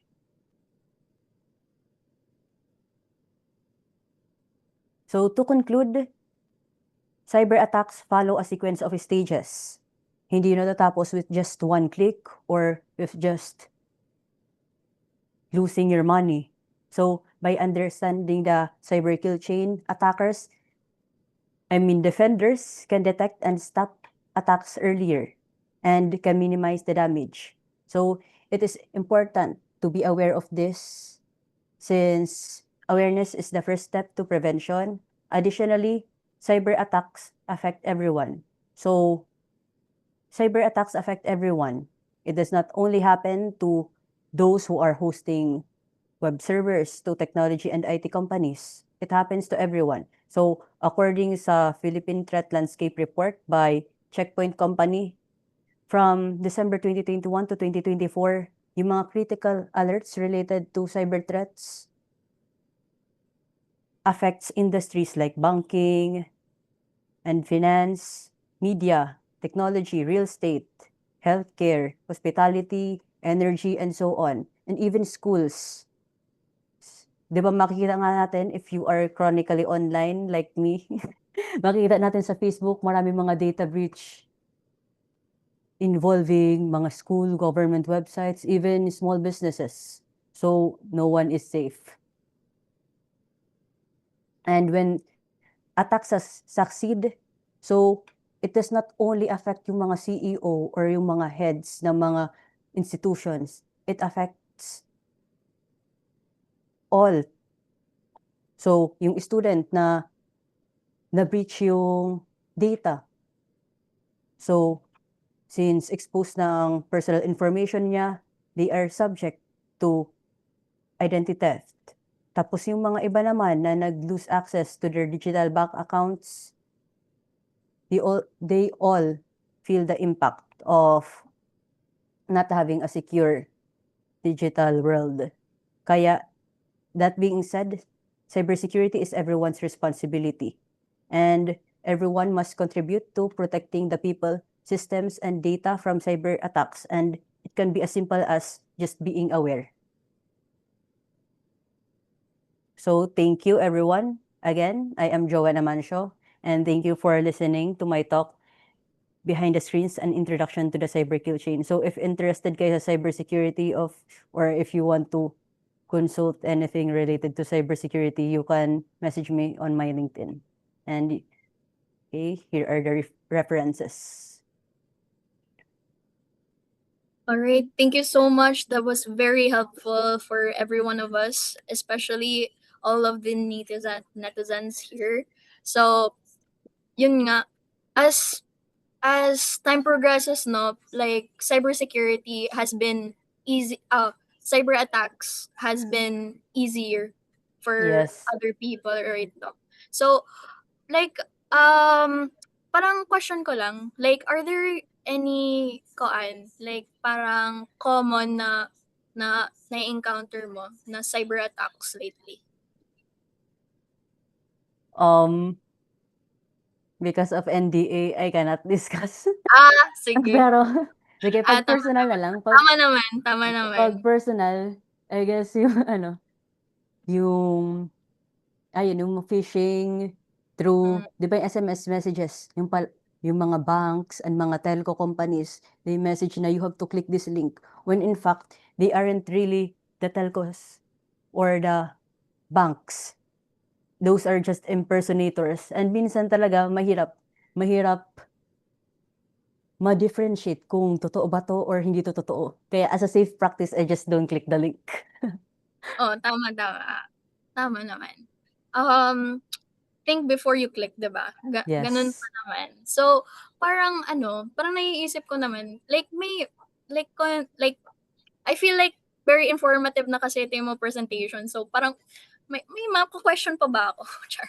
So, like, parang yung nafe-feel ko, what if like there are instances na yung mga blue, diba? Like they're the one who is trying to protect the like a certain system. So like parang may stigma ba yung cybersecurity?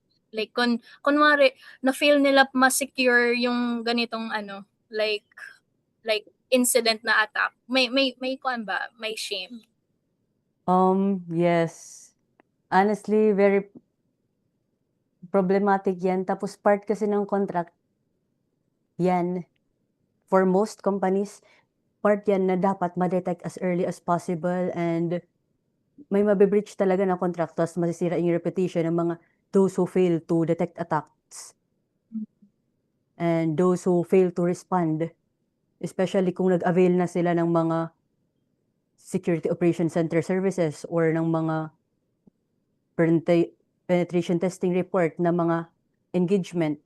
So, pag nag-avail na sila, yung mga companies or organization na nag-avail ng mga ganun na services, expected na mas secure na sila and less vulnerable to attacks. Unless yung attack na nag-compromise or naka-affect sa kanila is 0 day or parang completely new and wala talagang makaka-detect nun. So, pag ganun, parang walang stigma. Parang hindi masisira yung reputation mo masyado since okay, very talaga, very complex kasi pag 0 day.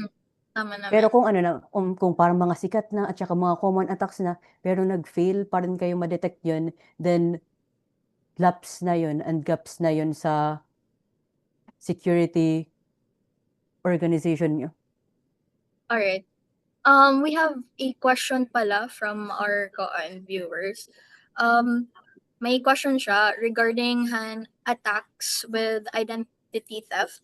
Once your personal information is out there in the hands of attackers, like your personal address and IDs, how can you still do about it? Especially if the method of getting your PI was targeted towards you.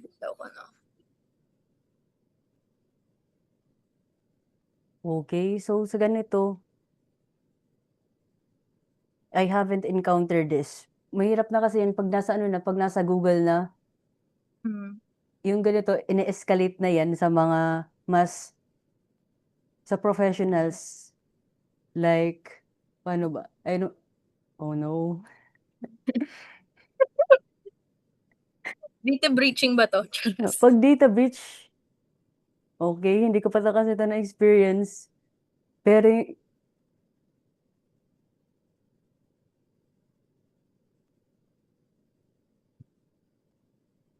okay, let me read ulit yung question.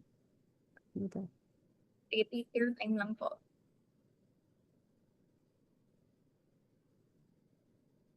Okay. So, yung mga ganito, meron kasi mga digital forensics and incident response professionals. And sila yung mga teams na nag-resolve ng mga ganitong issues. So, much more advanced na yan.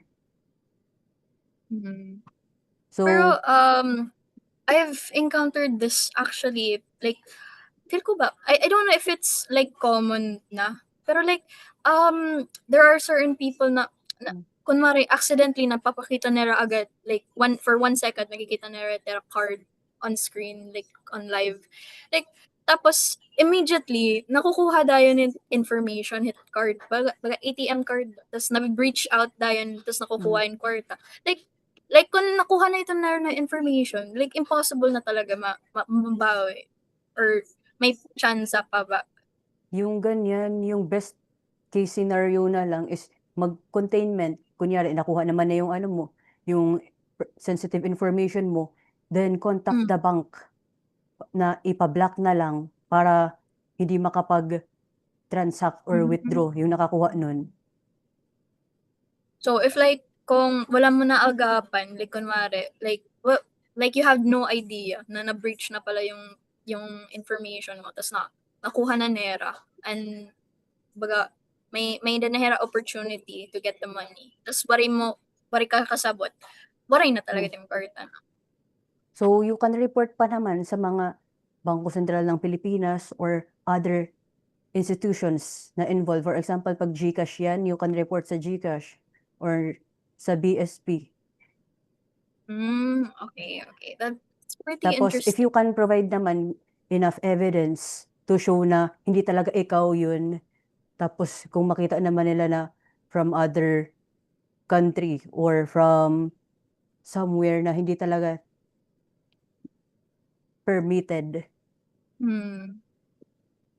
Oh yeah, like honestly, I've also wondered kasi yung oras talaga, amo na talaga timo kalaban when na-encounter kahit sugad. Tapos Yes. you really have to be notified. Notified. Yes, oo. Kahit sa sa Security Operations Center and for any security professionals, yung time very important. It's important to detect it as early as possible.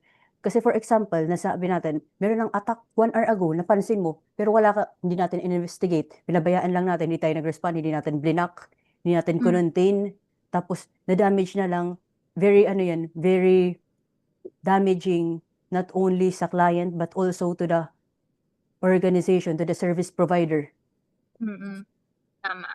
All right. So, well, okay, thank you po at Jo, and like that's really informative and very helpful for our viewers as well. You really implemented the awareness na kumbaga team ganyan. So, yeah, thank you so much. You are very helpful for the community. Thank you. So, we're going for our next contestant. Contestant. So, eme lang. So, let's go for our next speaker. Kumbaga, he's a fourth year BSIT student at LNU. But when he's not in the classroom, you'll find him tinkering at the intersection of software and electronics. Mamay kahiton. He's here to give us an unfiltered look at the evolution of his passion project, LiSyQ, a desktop app that turns complex light and sound synchronization into a creative playground. Like, grabe, innovative.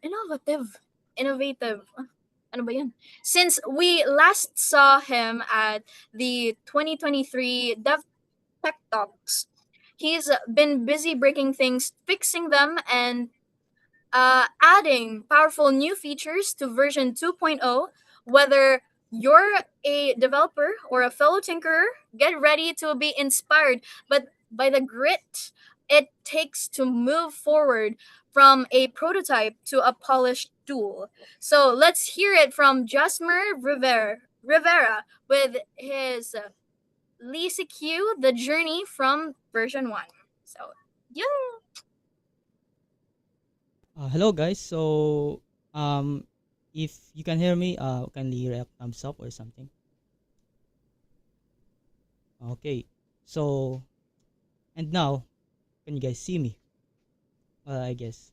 So let me present my screen. Where's my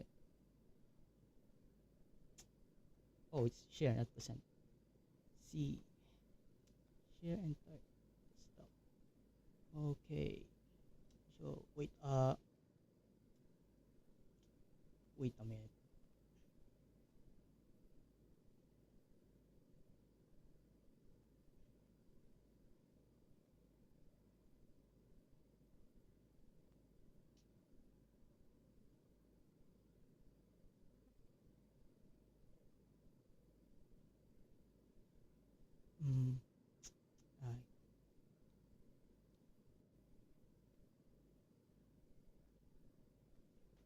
Okay, so I guess with some few hiccups, so let me present my my presentation rather. So hello everyone. So my name is Jasmine Rivera, as they said on the introduction, and by the way, thank you for that introduction. So I am a fourth year BSIT student, which hopefully will graduate this year. Yeah, kind of. So let me introduce to you to my project. which is named LiSyQ. And yes, this term is derived from the word light. It is an acronym from Light System Sequencer or LiSyQ. Yes, it's called LiSyQ, and I know there are some many instances that kind of some variations of how they pronounce the name, but it's this is I bet this is the safest way to to say this. So it's LiSyQ. Yeah, I know, senpai. This is how it is. So say it one more time. LiSyQ. Okay. So I'm gonna be telling you about. So what is this project? So it's similar to the video editors or audio like Audacity. So but instead of making sound or editing video clips or pictures, this is meant for putting light sequences or controlling lights. So from the term light system sequencer. So as you can see, this is the timeline. There's from the very first version 1.0, and I basically have version 1.2. So actually, this is the second time I'm presenting this on a Dev8 since the Dev8 Tech Talks on the year 2023, and I'm fortunate enough to be one of the speakers, and this gives me a lot of opportunity to showcase my project. So here is here is the pictures, and here are some. I don't know if you can hear this, but here are some another.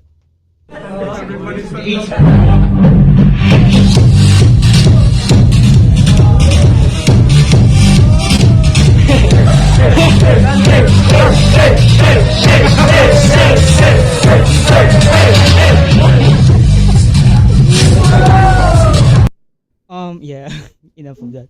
So, I guess. So, so let's now go to why did I started this project to begin with. So, one of the reasons is I started this project. It is to escape the web dev, which was the thing that I started with during my junior days of being an aspiring coder. Talking about going out of comfort zone seems like talking about it, I could just start simple projects like sensing room temperatures with embedded systems and put them on a dashboard or some sort of it and call it a day. Well, being me, I journeyed into the Wild West and take the path not taken by most. So because sometimes we as a programmers tend to make things more complicated than it needs to. And this is the case. But it was fun. I think. So, wait. So the real reason was actually me of thinking to combine my electronics, computer programming, and musical skills.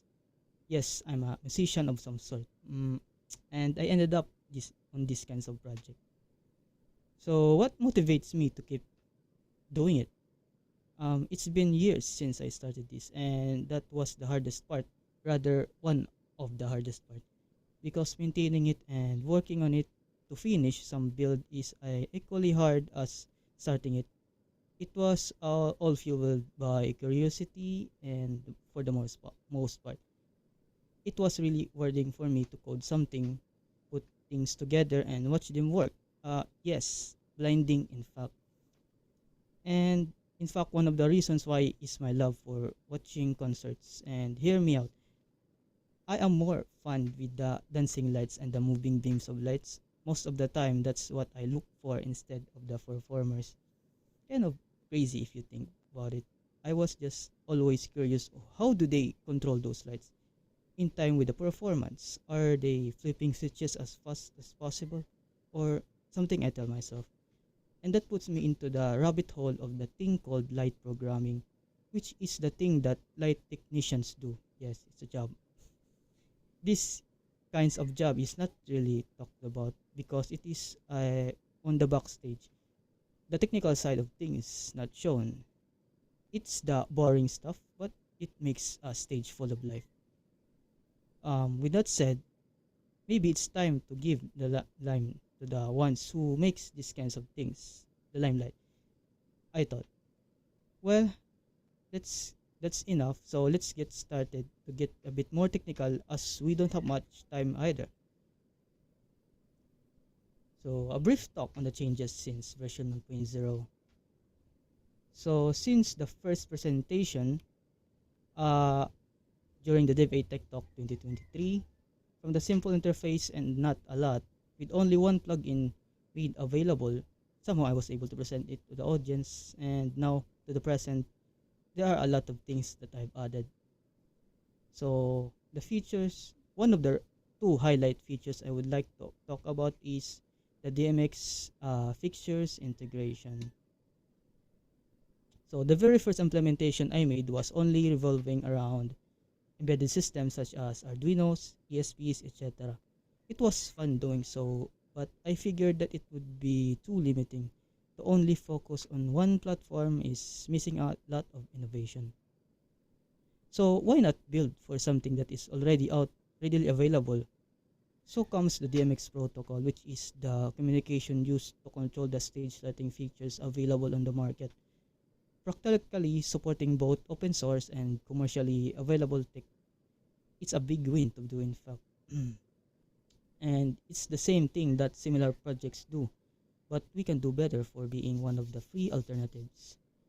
To make it happen, I basically made a translator device, which is I have here, that can map the LiSyQ commands into the DMX controls, and it is easy and cheap to make, costing about less than $5 or so, or depending on the types of materials and some soldering skills and a lot of optimism that it would work. This is my attempt to make this more accessible to the non-tech inclined persons that want to use such software. It's all I can do, being a non-profit source solution. After weeks of trial and error, I can finally make those move as much as we like. And the next and the last of these two is the Wi-Fi transmission. You see, this project started using a lot of wires. Why?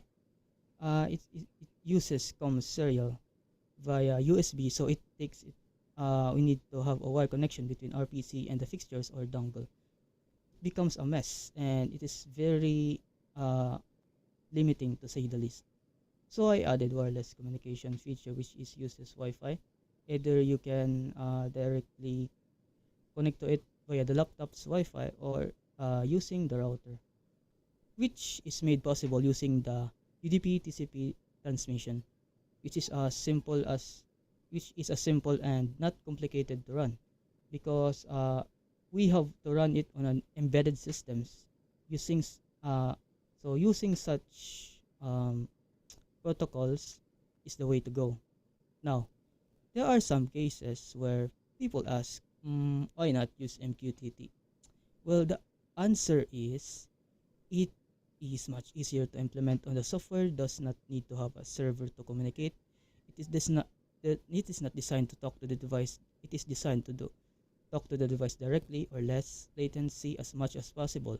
It needs to complete transmission within 30 milliseconds or less to don't drop a frame, plus the complexity overhead that an MQTT implementation is not practical for the use case. This leads us to how do we connect each device to our PC then? Since we use UDP and TCP, we only need to IP address and port of the device. And to make it simple, it is more reliable it can be. Since during an actual performance or the show, you don't want things to suddenly froze just because one device suddenly crashed on its own. You need to keep the show going. And plus, you can get rid of the most of the wires. Or if you don't like wires, we can use LAN, since otherwise it uses networking protocols to begin with. With all that things said, why did I make this open source? Well, I'll gonna tell a story then about during the times of presenting this to the public. This comes from a random guy who shows up on the booth that we are on, And his message about my project sticks to till this day. He said that by making this project open source, it is a message to everyone that if I can do it, it is also a message to them that they can do this too. As an inspiration that this is an open to anyone and anyone can do it themselves. There is no reason to make this not an open source, and it is easier to build a community around it if it is not a walled garden. And mind you, the guy that I talk about have somewhat same project before. The only thing is it is limited with the resources, so he stopped doing it. And if the guy happens to be attending in this meeting, and if you happen to be listening now, I would like you to contact me because we have a lot to talk. Okay, so I think I have 8 minutes left. So now it all boils down to the target user of the system. So the first target user is the light and sound service groups. Those service providers that uses lights and provide lights and sound services to events and some small or medium-sized events, stage events, which depends on either they are willing to do so or not. And the lastly is the hobbyist. Yes, like every one of us here that like to tinker things. This is one of the things that you can try to work on. And most of the time, especially on low-cost light and sound services, are stuck with the use of a very simple control system that is very limiting features to work with. So I would like to reach out to them to try this solution. It is free for the most part. As still, the very common reason why they don't use enterprise solution is the lack of funds to pay every month. So this is a message to them. And I thank Dev8 for this opportunity once again to reach out the community I am looking for. So let's end this with the fun facts. Yes. So one of the fun facts is it supports as late as Windows 7 still, which means since it's Windows 7, so it can run on low end devices. So, and the next is the project is written mainly in vanilla JS. Wow. Yes, it's written in JS. So, and the last fun fact is that native Linux port are now available. You heard it right. Runs native on Linux as well. So, I think I still have 6 minutes. So, wait, that's not yet. Since I have a 6 minutes, let me show you the actual thing. So actually, right now I am presenting in Linux. Yes. So,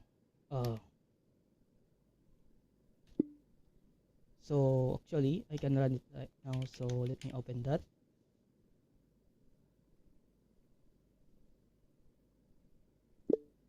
So this is the Linux version. So not only that, I was able to I do this I do the porting from Windows to Linux in just about let's say 1 month, but it's kind of very tiring to do so kasi we have a lot of features from Windows, then I have to port it to be compatible with the Linux, which I made using the Qt IDE, but they call this Qt for some reason.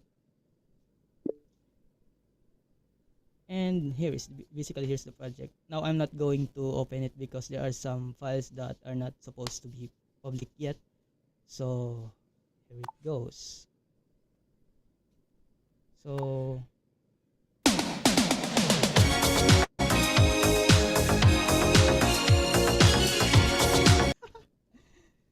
well, so that's it for my talk, and thank you for All right, thank you so listening. much. That was That's all for very now, guys. enlightening. Like productive And talaga ano. thank you for listening and for the time, and more power to Dev8, the best tech community I have ever been part with yet. So Yes. that's all. Thank you. Thank you so much. Like, very kaan here. I like yung ano, yung pina-highlight mo na video. Actually, waray manak dito. So, parang, may sugad hinin. So, like kaan. Tapos, Ellen yung hiya. Grabe. That's so nice. Diri ako naka-imagine na yan na lugod kami magkikita. Char. Pero, damn, that's so good. Like, ma-approach na kinin kan kuya. Bantay na la kuya ha ko ay pag Monday. Char. Emila, joke lang. Pero, for our short break, we will have till 3, ano ba? 3:45. Tsakto. So yun, please enjoy your few minutes break. Tapos, yun lang. Peace.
Okay, so kaway-kaway naman dyan, mga Dabber Gods. Char, eme.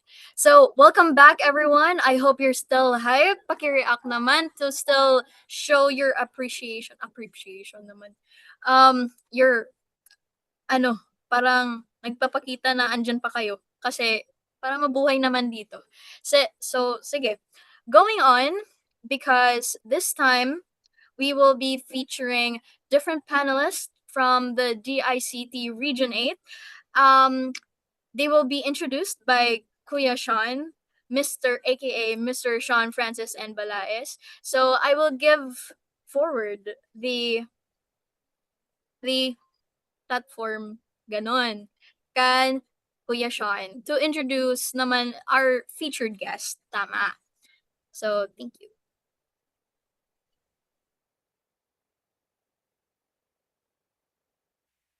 All right, let me fix it up. Okay, it's working. All right, so thank you, Pat, for giving me the floor. So we are at this part now, everyone, where doing the panel discussion. So actually, this panel discussion, interestingly, actually came from one of the feedback that we got from last year's Dev8 BOOT. I have an idea who might have given that feedback, but if you think you are the one who gave it, thank you very much. It gave us an idea to do this discussion, and I think it's really important. So before I introduce the speakers, I mean the panelists, I would like to just describe to you what the panel is about. So the title here for this one is Code and Coastlines, Understanding the Tech Ecosystem in Eastern Visayas. So while that's not often mentioned as part of the national technology discourse, Eastern Visayas is slowly building a thriving tech industry that will solidify its place in the Philippines as a key center for growth, innovation, and progress. It has seen the rise of remote jobs and sprouting of tech communities, which contribute to its ever-growing tech ecosystem. However, despite this progress, the region is still mired by infrastructure issues, inadequate job opportunities, and brain drain. So in this panel discussion, we will hear from professionals their thoughts on the current tech ecosystem of Eastern Visayas and the challenges and obstacles facing the local tech scene and the developments being forwarded to further the growth of Eastern Visayan tech. Now, I would like to introduce the panelists for today's panel discussion. First, let me introduce you Delphin Magote III. Delphin is the CEO of Advanced Thinkers Co., CTO of Meow Store SL, and a tech consultant for Tesla. Having graduated with degrees in computer engineering, major in robotics, and electronics engineering major in mechatronics. His first job was a test engineer at Fujitsu 10, where he worked in the car infotainment research and development department in Japan. After returning to the Philippines, he decided that a corporate life was not for him. So he worked as a freelance developer until he founded his own startup, developing tech solutions for the government and community. A round of applause for Delphin. Hello, everyone. Hi, Delvin. Oh yeah, also by the way, guys, he is also the guy behind Trabajador, if you guys have already heard of it. Next up is Ma'am Claire Fernandez. So Ma'am Claire Fernandez is an information technology officer at DICT Regional Office 8 with over 20 years of experience in government service. She has a master's in information systems graduating from UP Open University. Her career is marked by high-impact results in cybersecurity, digital literacy, and ICT adoption, earning her prestigious recognitions such as the Top Master Trainer Award at the 2023 ASEAN Digital Literacy Forum in Indonesia and multiple Regional IT Coordinator of the Year honors. So I'm glad to introduce you, Ma'am Claire Fernandez. A hand of applause for Ma'am Claire. Thanks, Sean. Hello, everyone. All right. So finally, the last panelist we have, is coming is that we would love to introduce is Ma'am Diane Remont. So Ma'am Diane is currently an Associate Professor 5 in Eastern Visayas State University. She graduated with a BS Computer Engineering degree at the Cebu Institute of Technology and finished her master's in Science Teaching major in Computer Science. She is currently under dissertation for her doctorate in Information Technology at the Isabela State University Kawayan campus. Being in academia for years, she has had Scopus Index research outputs and is interested in data science, image processing, and computer networks. So a hand of applause to Ma'am Diane. Hi, Sean. Good afternoon, everyone. Thank you, the three of you, for joining us today. Delphin, I hope you had a good flight. Yes, settled in na. Good. All right, so let's start this panel discussion by a quick icebreaker. So, when you think about the Eastern Visayan tech scene, what word comes to mind, and why that word? Who would like to go first?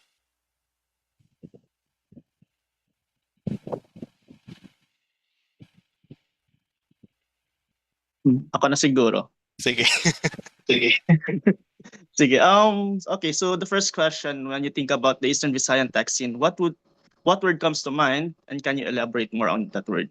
So, okay, so as Sean mentioned, I am from the startup community ng Eastern Visayas. So, the word that comes to mind is practical.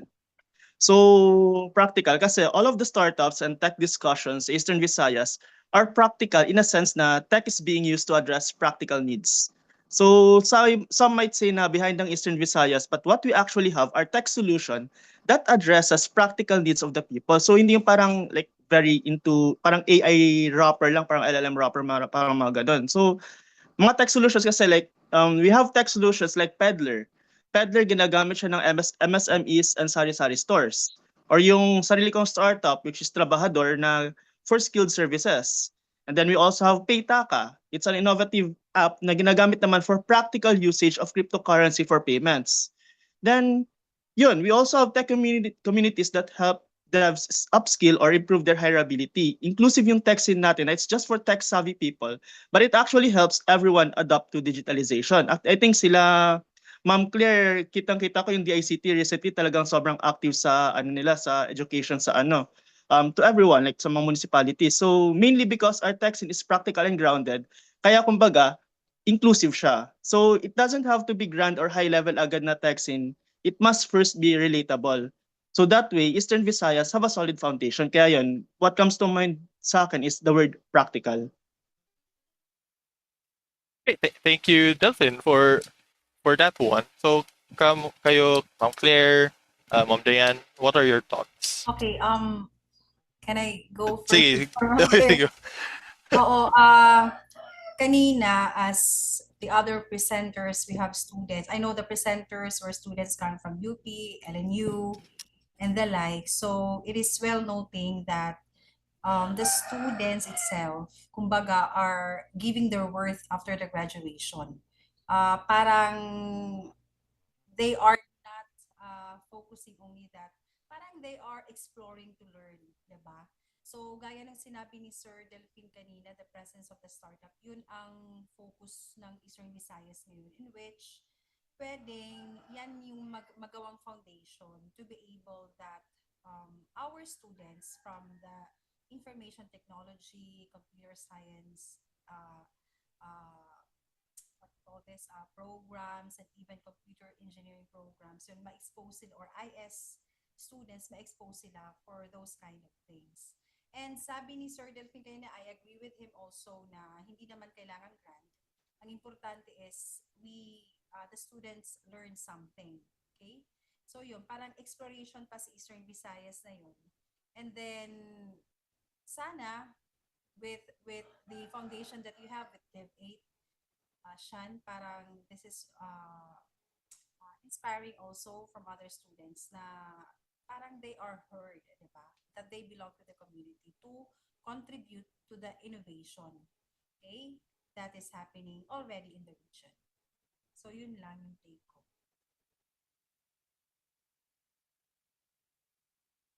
Thank you, Ma'am Diane. So, how about you, Ma'am Claire? What do you think?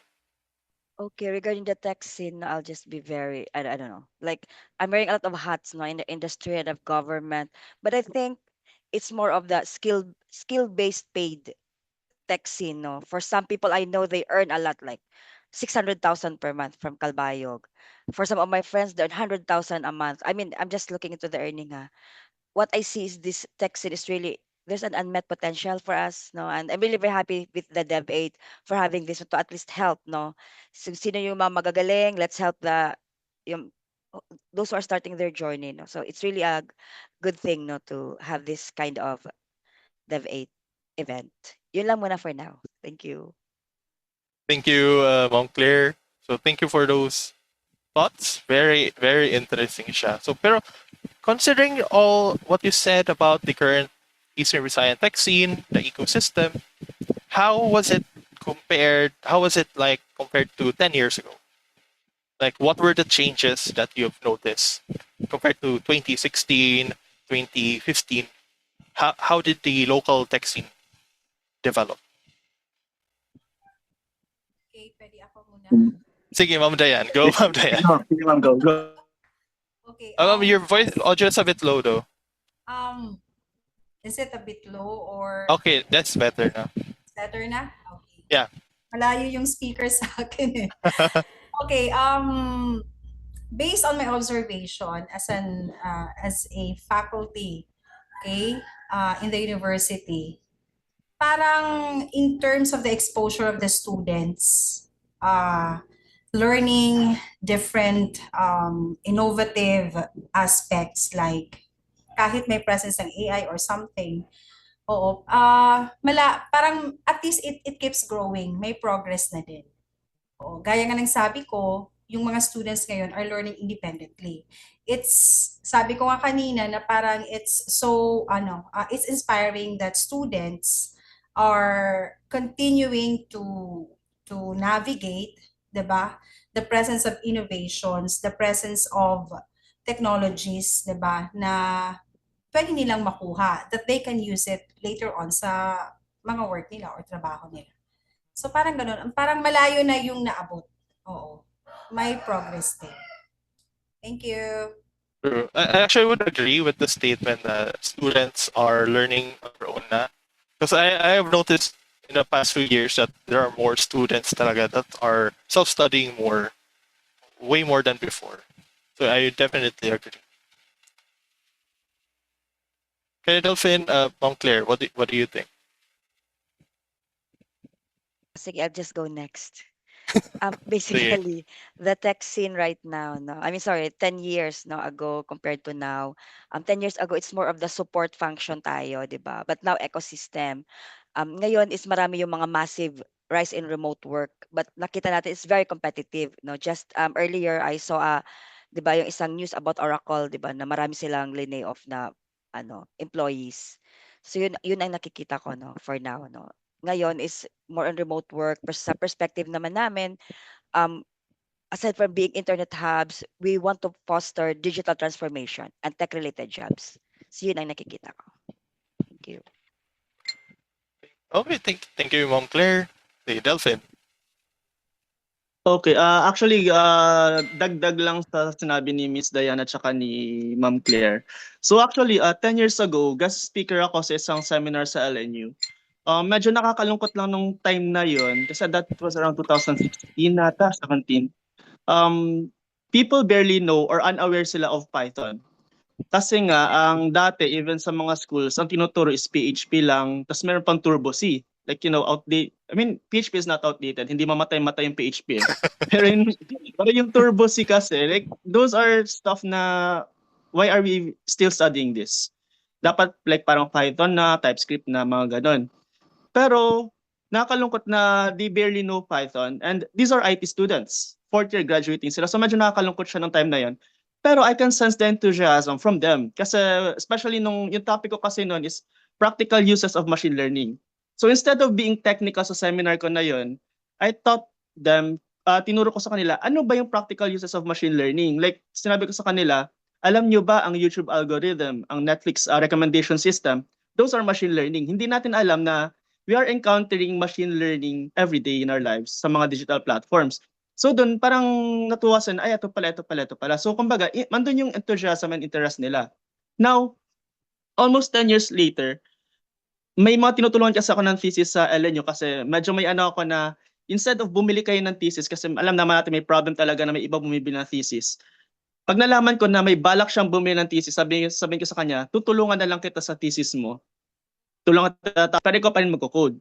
Ngayon, ang nakakatuwa dun kasi most of their thesis proposal sa LNU, the same LNU na walang maraming estudyante hindi aware sa Python, most of them may some sort of machine learning na.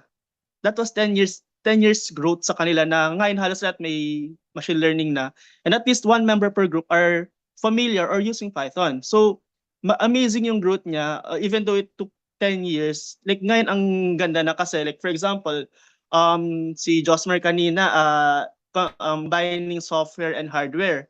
Ako as a robotics major, yun talaga yung gusto ko, kino-combine yung hardware and software. And dun pala may kita mo ang laki na ng growth nung tech scene ng community. And then recently na invite ako to speak sa seminar sa UP Tacloban.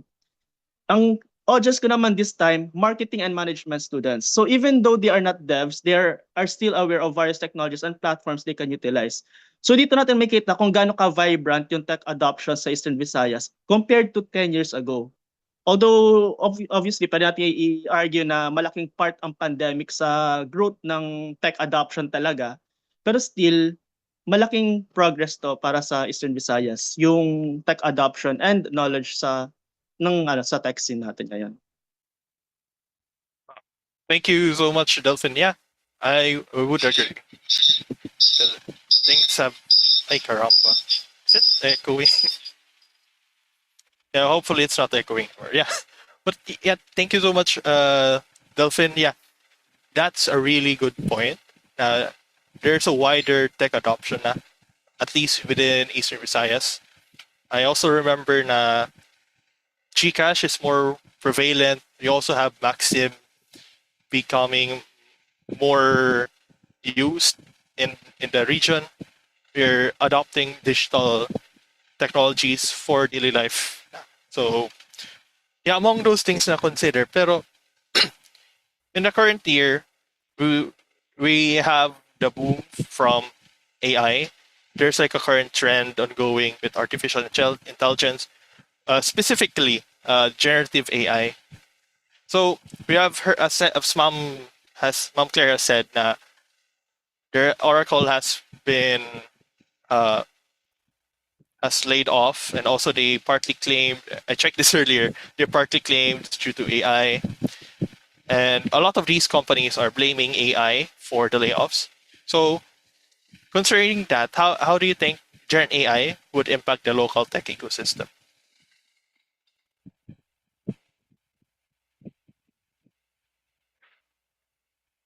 Hello? Hi, Ma'am. Sige, go, Ma'am Diane. You can go first. Okay, I think for, let's say, for example, for the programmers, right, or software developers locally, parang sinasabing parang kakumpit na nila si AI, di ba? Kasi even student or any professionals can use AI for guidance. Pero dyan sinasabi kung saan na yung limitations, right? So students, other professionals must know kung kailan lang pwedeng magamit si AI. We all know that that's artificial intelligence, that is robot. Only humans also do that. So kailangan ng verification, right? So though yes, malaki nga yung impact nila sa local tech ecosystem kasi instead na mag-hire, 'di ba, hindi na siya ma-hire kasi kaya naman ni AI, right? Oo, pero we also have to think that there are other ways or other parts of the face of the AI na kailangan din ng verification ng human. So parang ganun. So parang yun yung current state ng in terms of the local tech that we have here. Parang ano siya, for the, lalo na sa starters. Oo, sabi ni Steven. Sa'yo, Ma'am Claire, Delvin, what do you think? Sa part ko naman, 'di ba? I think it's also good for us to use these AI tools. But yun nga lang, 'di ba? There's a difference between augmentation and replacement. Para bang because if you feed it with garbage, garbage in, garbage out. No? Kaya nga, 'di ba, with our prompts, we have to be uh, more creative with it, no? Sa amin naman sa DICT, no, that's why we are focusing on digital literacy and AI ethics, no. So yun ang nakikita, masakit lang, no, when I hear this news like yung sa Oracle kanina, 'di ba? Last year they had yung profit, and then now they fire people so that they'll have this use again AI technology. Parang ang sakit isipin, no, na with the AI stuff, parang people are less human and they are more on robots. Parang wala na yung emotional connection. Especially now, 'di ba? We're having this crisis, 'di ba? Kung ako as a person, 'di ba, if I own this corporation, for example, or I am a company, I mean, a CEO, 'di ba? If I have compassion for my people, this is not the time to fire people. But parang hindi, 'di ba? Parang nagiging less ano na tayo eh, less less loving, parang ganun. So, it's really sad. Yun lang yun. Yun ang masasabi ko. Thank you. Ikaw, Delvin, do you have your thoughts? Thank you, Ma'am Claire. Delvin, do you have thoughts on this one? Yes. Actually, di ba nagdi-discuss tayo before niyan eh. Parang nagdi-discuss tayo Yes. before about AI. Late night, Yeah, I late think night yun. late night. So okay, so ganito, actually related to siya sa naging topic ko sa UP Tacloban recently about using AI. So first of all, we must realize that AI is just a tool. So a user who relies on a tool to decide for them or heavily rely on tools and became complacent, magiging obsolete sila. But at the same time, tayo naman, if we don't adapt and don't utilize AI, we will also become obsolete. So what this means is you should aim for that sweet spot. So utilize AI while improving our soft skills, critical thinking, and end up scaling to harness the potential of AI. So like what Ma'am Diane and Ma'am Claire mentioned, yung soft skills natin, yung empathy natin, yung critical thinking natin, those are things na hindi kaya ng AI kasi AI is inference. AI is just prediction. So kumbaga, yung creativity nasa tao pa rin 'yan. Kasi sa mga tao na gumagamit ng AI, mga devs na gumagamit ng AI, it's basically if nakadepende yan kung gaano ka critical thinker ka. Kapag yung AI pa gawin mo ng lahat, like talagang completely vibe coding, you will have millions of codes na unmaintainable. But if you use it right, it's basically devs on steroids. So talagang sobrang bilis ng deployment. And I think pwede ko naman siguro mag-name drop dito. So si Paytaka CEO, si Dr. Jomar, talagang bumilis ang development cycle niya. Ako, personally, bumilis ang development cycle ko. Pero ang difference namin siguro sa mga normal na nagva-vibe coding lang, familiar na kasi kami sa foundation, sa architecture. So basically, hindi namin sinasabing AI na, create this web app for me. No. What we tell AI is, I have this architecture, ganito yung pagkakakabit-kabit, then create the boilerplate code for me. Or parang kumbaga hindi mo siya yung gagawa ng lahat, ikaw pa rin ang nag-iisip kung paano siya gagana. So basically my point here is that utilize AI well, intindihin siya as a tool, and then let us focus more on how to use it well, and basically what AI can replace is yung critical thinking natin, soft skills natin, empathy natin. And those are stuff na hopefully will not make us obsolete sa age of AI. Good. Yeah. Thank you, Delphin. Yeah, I would agree. I'm not the user of AI tools, but I would agree. I remember I think this last year, we discussed this. Tapos we were more or less in agreement na if you're not really familiar with the fundamentals, like if you're still a student who's new to programming, we don't recommend using them. That's what I recall from our conversation last year. Yes. Yeah. So, yeah, ayun. Like, one of the messages right now from the panelists here is use AI as a tool. Pero let's take it a bit from a report from the real world. This was reported to me, to us at Dev8 by one of our members. We have received reports na that students in a certain university, and actually, and it's in Tacloban. It's a certain university. I will not name drop. na their students have been using AI, Gen AI, to generate their thesis papers. And these students are advising each other to not say, kasi yun po sabi ng AI. They're advising each other not to say that para they're not grilled during the thesis defense. Pero if you ask them daw, if about their methodology of their study, naging the dependency on AI or the fact they use AI is evident. And it shouldn't be surprising if this is not this is also occurring in other schools. So what are your thoughts on this phenomenon where students have just been using their AI, using Gen AI, ChatGPT, Claude for producing their thesis papers, including the methodology? Okay, can I? Sige ma'am Dayan, go. Okay, so my point to that, with the existence of the AI era for today, diba? So I think in the curriculum, okay, of in the IT courses, I think hindi lang siya sa IT applicable. I think sa lahat ng courses in the university or any private higher education institutions, applicable siya lahat. So dapat pwedeng i-apply or i-integrate yung ethical use of artificial intelligence, 'di ba? Para alam din ng students na pag nagsabi, can you make me a thesis? This is the title, just like that. Diba, ibibigay lahat. Lalo na pag subscribe, diba? Yung AI tools na yun. So, hindi nila alam if kung yung ginawa ba ni AI is, does it speaks on the concept of their study?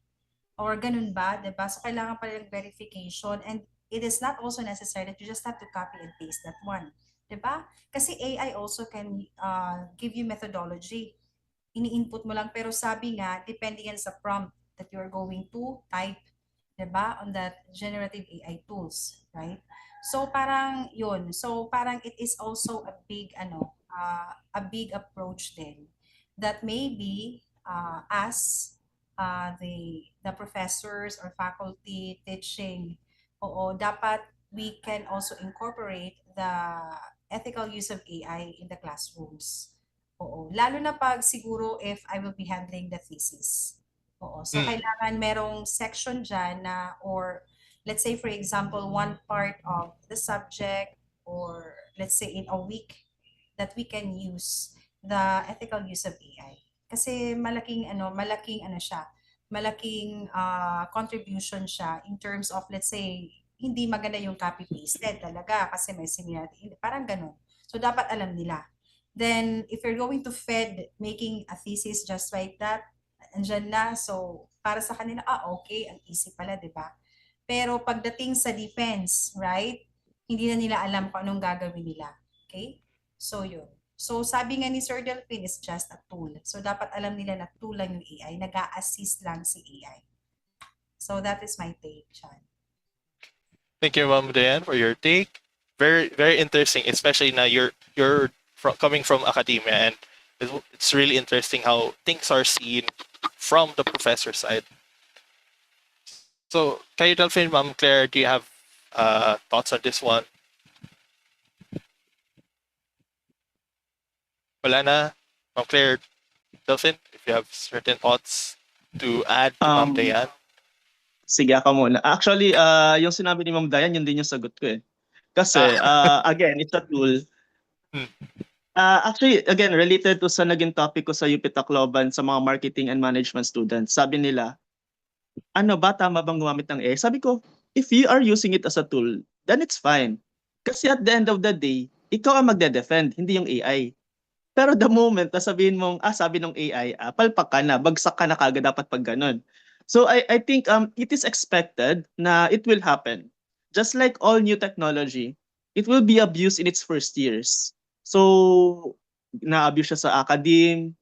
Again, ito may experience talaga nangyari sa Tacloban. Pero I think what should be implemented are new rules and regulations on how it is used. Like, yes, we will have education on the ethical use of AI, But we need stronger teeth on how to regulate it. Kasi ang mangyayari dyan, magkakaroon tayo ng brain drain. Kasi nag-rely ka na sa AI. And there have been studies na people na over-reliant sa AI, bumaba talaga yung critical thinking skills nila. So just like what Ma'am Dayan said, magkakaalaman yan sa defense. So siguraduhin yun na kapag mag-AI kayo, kaya nyo i-defend yan. Kumbaga, pinadali ni AI yung research mo. But at the same time, dalawa yan eh. You need to ensure the citations are correct. Kailangan mo i-check yan isa-isa. Hindi porket sinabi ni AI na galing to dito, di ka sure doon. Pangalawa, you should study what the AI produced. If ganun man ang nangyari na nag-rely ka, pag-aralan mo. Kasi at the end of the day, ikaw na may nag-aaral eh. And it's just another learning tool for you. Then, by the time na magde-defense ka, malalaman natin if naintindihan mo ba talaga or kaya mong i-defend yung topic mo if you can defend it without the use of AI. Ganun. Yeah, thank you, Delphin, for that very very interesting take. Really love it. Ikaw, Ma'am Claire, do you have your thoughts to add to what Delphin and Ma'am Diana said? Although lahat sinabi na nila, siguro yung nakikita ko lang, no, what's happening now, 'di ba? Ano pa rin, lamang pa rin yung marunong gumamit ng AI tools sa hindi. So yun lang ang take ko doon. So parang as mentioned, it's a tool. So mas lamang pa rin, no. So it's very important sa atin, no, as the tech community, that we should also be using these tools, no.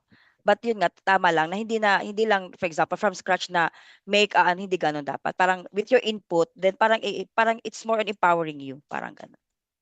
Yun lang. Okay, thank you, Claire.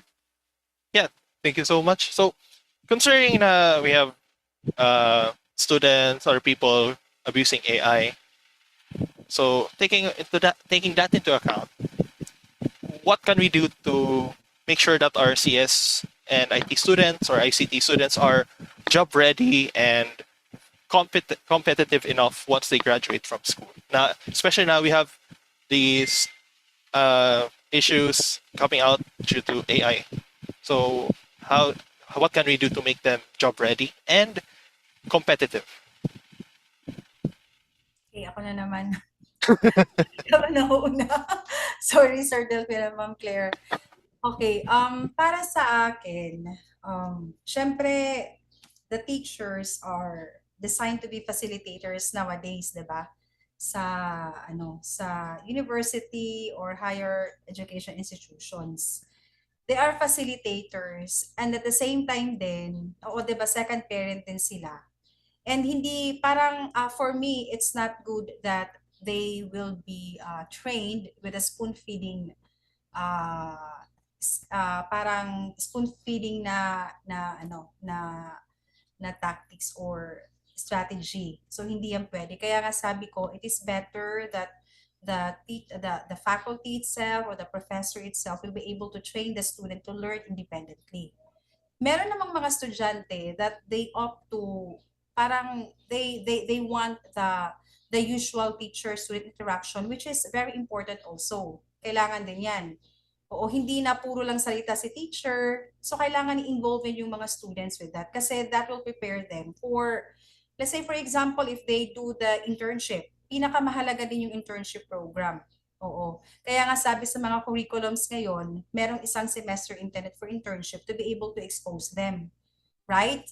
Baka in their future work. Kaya nga it's also it's a high time nowadays na meron tayong mga startup companies already in the region. 'Di ba? Kasi na instead na pupunta yung mga estudyante, 'di ba, sa ibang places like other regions, Cebu or Manila itself. So hindi na kasi meron na tayong mga startup dito, which is sabi ko nga maganda. And then tinutulungan naman ni DICT at ni DUST, 'di ba? Yung existence ng mga startups na to. Parang ito yung dapat i-improve. Oo. Which is working naman yung mga startups natin dito para let's say for example for the internship program, marami yung exposure ng mga estudyante natin. So not just for the computer student graduating students. So yun lang yung take ko. Thank you, thank you, Ma'am Diane. But I found the part where you said encouraging students to self-study very interesting. Kasi how can we encourage these students to further self-study ba? Kasi aside from just through academia, kasi if they set one of the things that was noticed, let's say in Cebu, that students, even though there are universities in Cebu, they say they're not teaching their students well. Their students are automatically motivated to self-study intensely, which also contributes to the fact that many of their student culture there is very hyper competitive, according to what I've learned.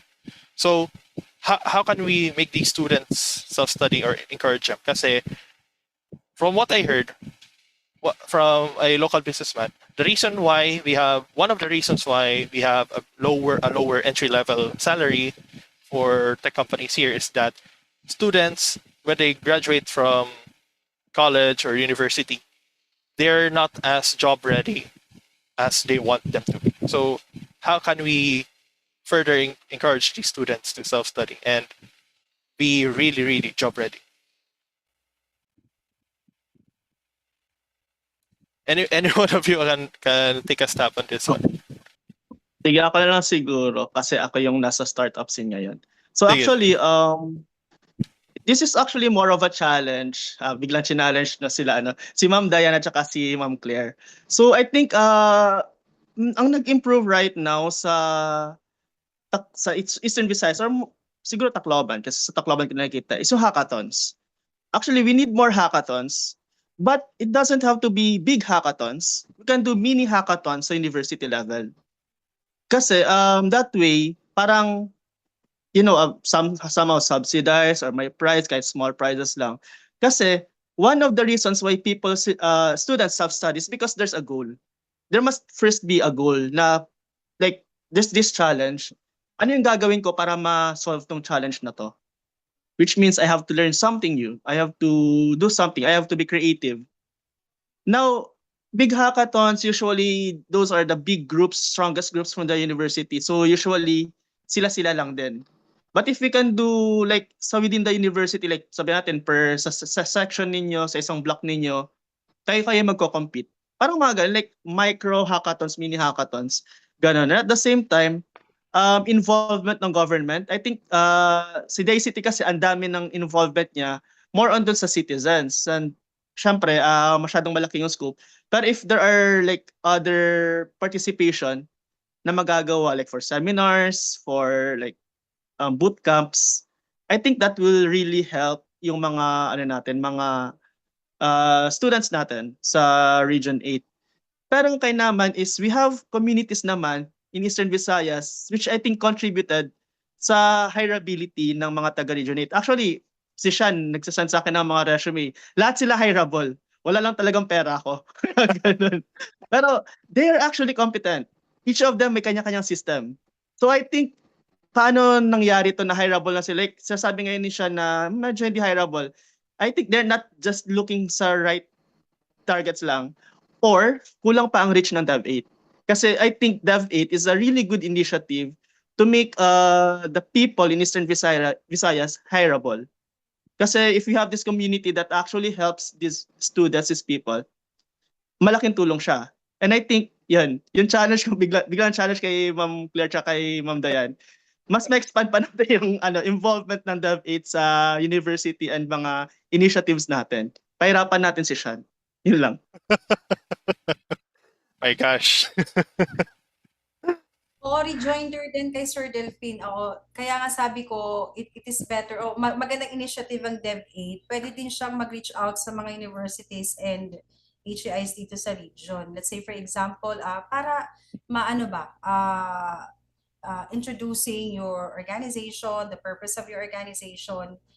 Oo, na mahikayatin yung mga estudyante. Let's say, for example, may mga activities yung school.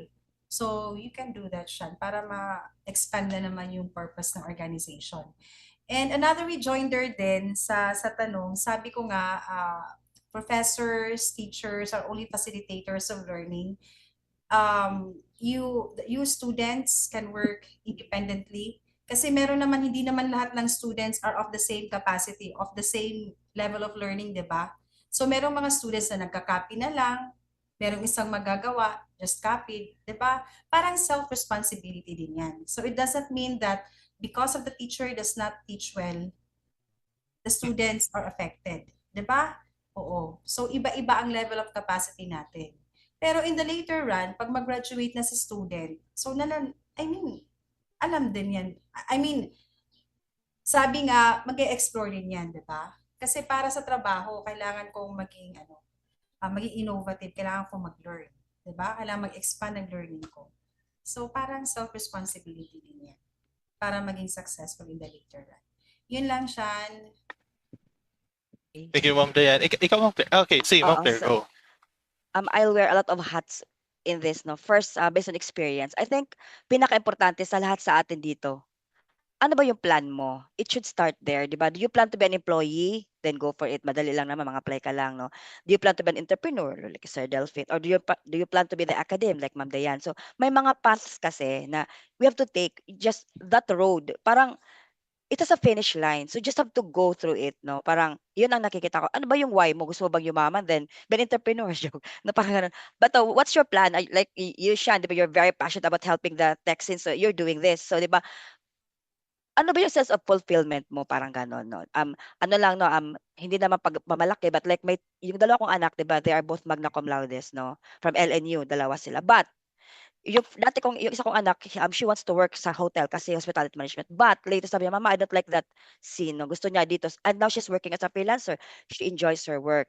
Kahit hindi gano'n mas malaki ang sahod times 2, times 3 doon sa hotel. But what I mean here, yung sense of fulfillment, she's enjoying her work, she's comfortable with it, she has her own time. Yun yung sense of happiness sa kanya.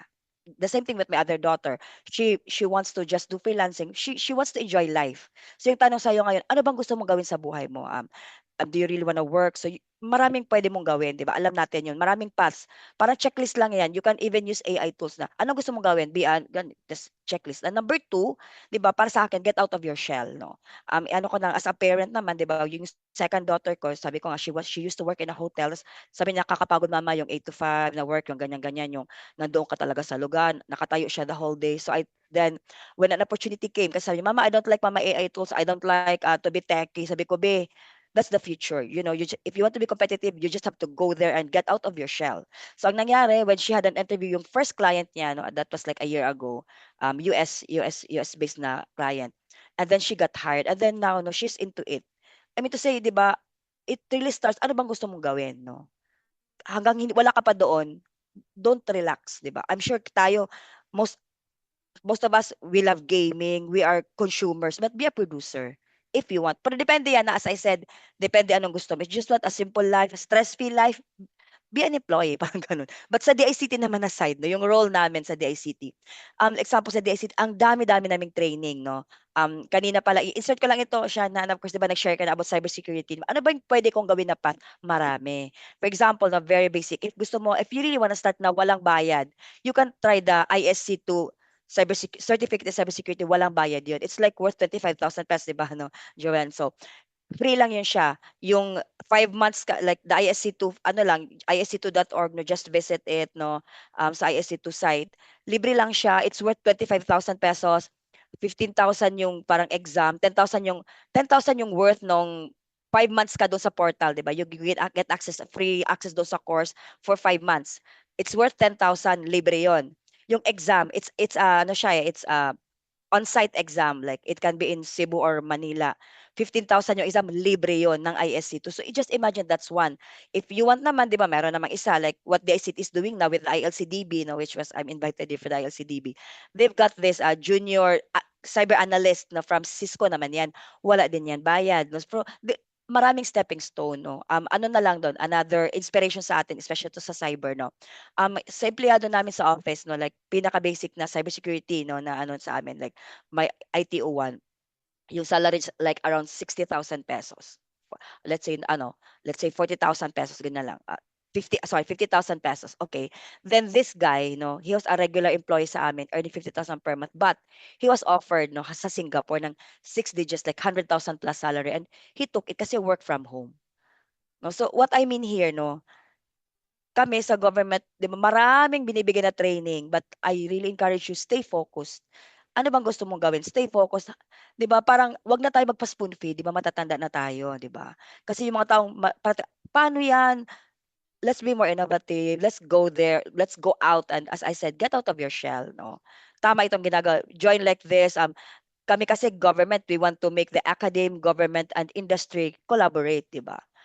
So paano ba yung mga hire near hire, yung job ready para sa akin, no? Importante talaga yung ano ng industry, 'di ba? Kasi sila the industry sila talaga yung nandiyan, no? Kami government kung ano yung we just offer these courses and all but yung industry talaga. So para sa inyo, work in that industry, no? Kahit sabihin mo yung sahod maliit, work in that industry kung saan mo gusto. Para there you can be competitive, you can be on top of your game, parang ganon. So yun ang nakikita ko. Thank you. Thank you, Ma'am Claire. Yeah, very, very insightful thoughts na, especially when you said na you need a goal. Kasi you'd be really lost if you don't have a goal. So, and I like that you said basically explore wherever you want. I would personally agree kasi before I thought I'd just be into web dev, and right now I discovered my passion is somewhere else. I'm more into programming desktop apps, into the system programming side. So I would really agree. I really agree with Mom Claire. Tapos na we have to explore basically. See what asan tayo. Pero I also noted, Ma'am, when you said Singapore 150,000 pesos for a remote, tapos work from home based, no, na job. How is remote work impacting the local ecosystem from the developer side, as well as, I think this would apply to you, Delphin, as for business owners looking for developers. So how is remote work affecting the local ecosystem? I'll just start muna, no? Sige. That was like, I think 2 years ago. Although I'm sure it's still the same. I had a friend, sabi niya, Claire, I'm looking for social media manager, dalawa. I'll pay them 15 and 20 on site somewhere in North. Sabi ko, wala ka makukuha ganyan. Ako, I'm a freelancer myself. We've got a little IT company, no, although I'm just there as a para consultant. But what I mean to say is that sabi ko hindi mo makukuha yan kasi 'di ba yung mga taong ganyan if they have the skills, why should they ano yung mga offline, 'di ba? I mean yung on-site lang. They would prefer to, like ako, we present din yung anak ko dumarating. What I mean here, 'di ba? Like kahit ako, no, sad to say, no, baka sabi sarcastic ako, hindi ako kumukuha ng local clients. 'Di ba parang gano'n, no? Kasi 'di ba, like ako, $10, $25 per hour, yan ang offer, no? But just imagine dito sa atin, magkano lang yung offer, like it's per day, like 405. Kahit IT ka pa, kahit magaling ka sabihin, ito lang yung basic and you're there, no? So yung ano doon, masasabi ko, no, yung ano mo, Sean, is that the local scene salary can never compete with the global market. So ang ano na lang ngayon, let's all go for the global skills para you will be able to cater the global market. Yan.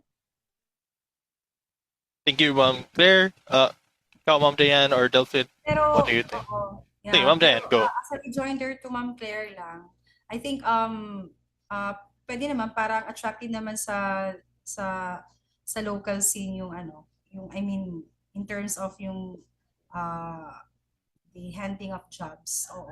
Kaya lang sabi nga mas enticing, 'di ba? Oo, yung yung sa global scene. Pero I think for the starters or those graduates who are still coping to learn, parang foundation nila, oo, so they still opted to go in the local scene, in the local industry, right? Oo, para matulungan din naman. Though they are not yet into the what we call this, the salary itself, but honing up skills, yun yung focus nila or yung objective nila, yung goal nila. O parang ganun. So parang yun, parang okay lang, I just grab it, 'di ba?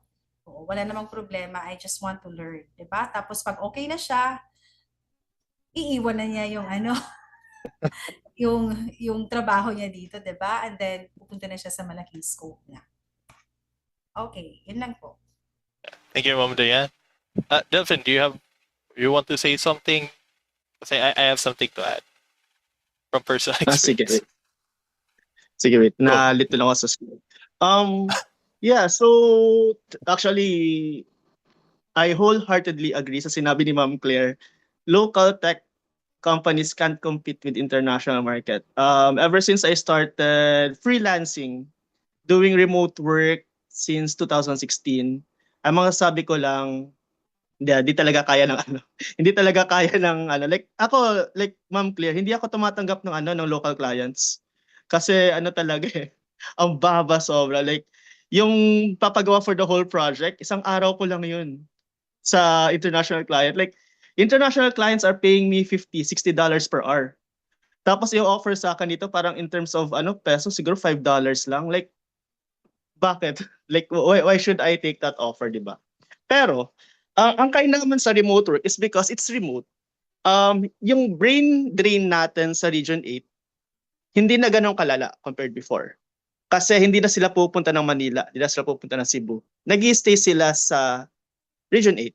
And I think, Sean, isa ka sa maganda example nito. Kasi remote work ka, pero you can still organize a community like this. So kung nasa Manila ka, Cebu ka, ano yung magagawa ng Dev8? So I think, yes, there's a disadvantage. Mahirap makakuha ng magandang worker sa local. Pero, ito mga ano to, may mga remote work, meron silang time to contribute to the local tech community. Now, the problem is parang sabi, paano yung ano, paano makakuha yung mga local companies? Well, if you either pay a good amount of money kasi developers still needs to pay their bills. But if di pwede, pwede naman project-based. Kasi sa US, people there are working 2 to 3 jobs. Kung 2 to 3 jobs ang trabaho nila. Dito sa Pilipinas, yung remote work, may mga ibang remote work na like for example, nag-try ako mag-remote work before na time-based. 6 hours per day lang ako. So I still have a lot of time for other stuff. Which means I have stuff to do sideline or project-based tasks. So kumbaga, for local tech companies like Trabajador, for example, mag-a-adapt ka na lang talaga sa ecosystem because if you can't pay them enough, just adapt na lang na project-based, ganun. But personally, I don't think remote work is bad for the brain drain. It's actually good kasi yung skills ng mga developers natin nag-i-improve because they're experiencing global level of challenges. Kasi dito sa pag sinabi sa local, paggawa ng POS, paggawa ng website. Pag doon, very niche.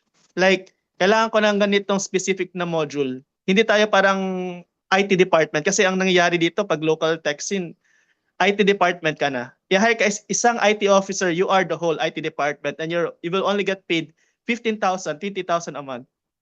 So yun. So I think, actually, pa-promote ko, mag-remote work na lang kayo. Kumita kayo. Tapos, kaya tanggap na lang kayo ng mga sidelines sa amin. Ganun. Na-call out ako nun Pero, thank you, Delphin, Ma'am Claire, Ma'am Diane. Very interesting discussion. I love what the insights we got. No, pero unfortunately, we don't have time anymore. Pero if others have questions, we still have the open forum a bit later. So for now, thank you so much, Delphin, Ma'am Claire, Ma'am Diane. For now, we'll give the floor back to Patricia.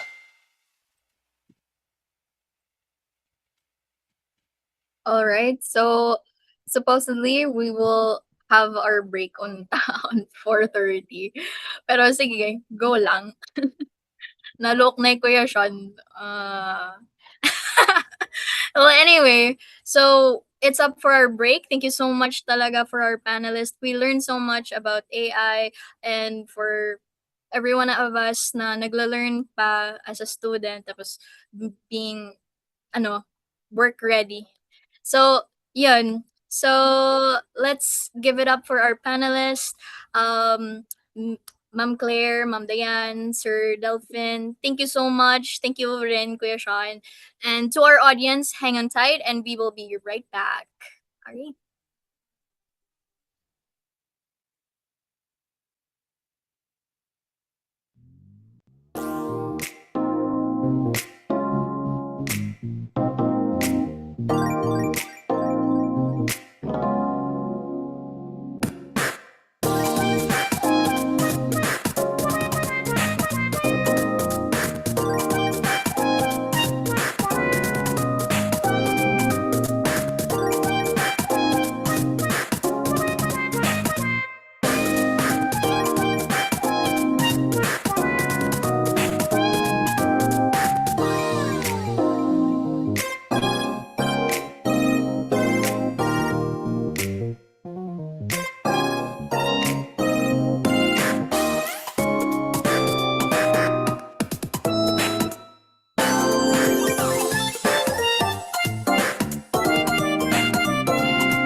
Alright, so bumalik-balik naman tayo.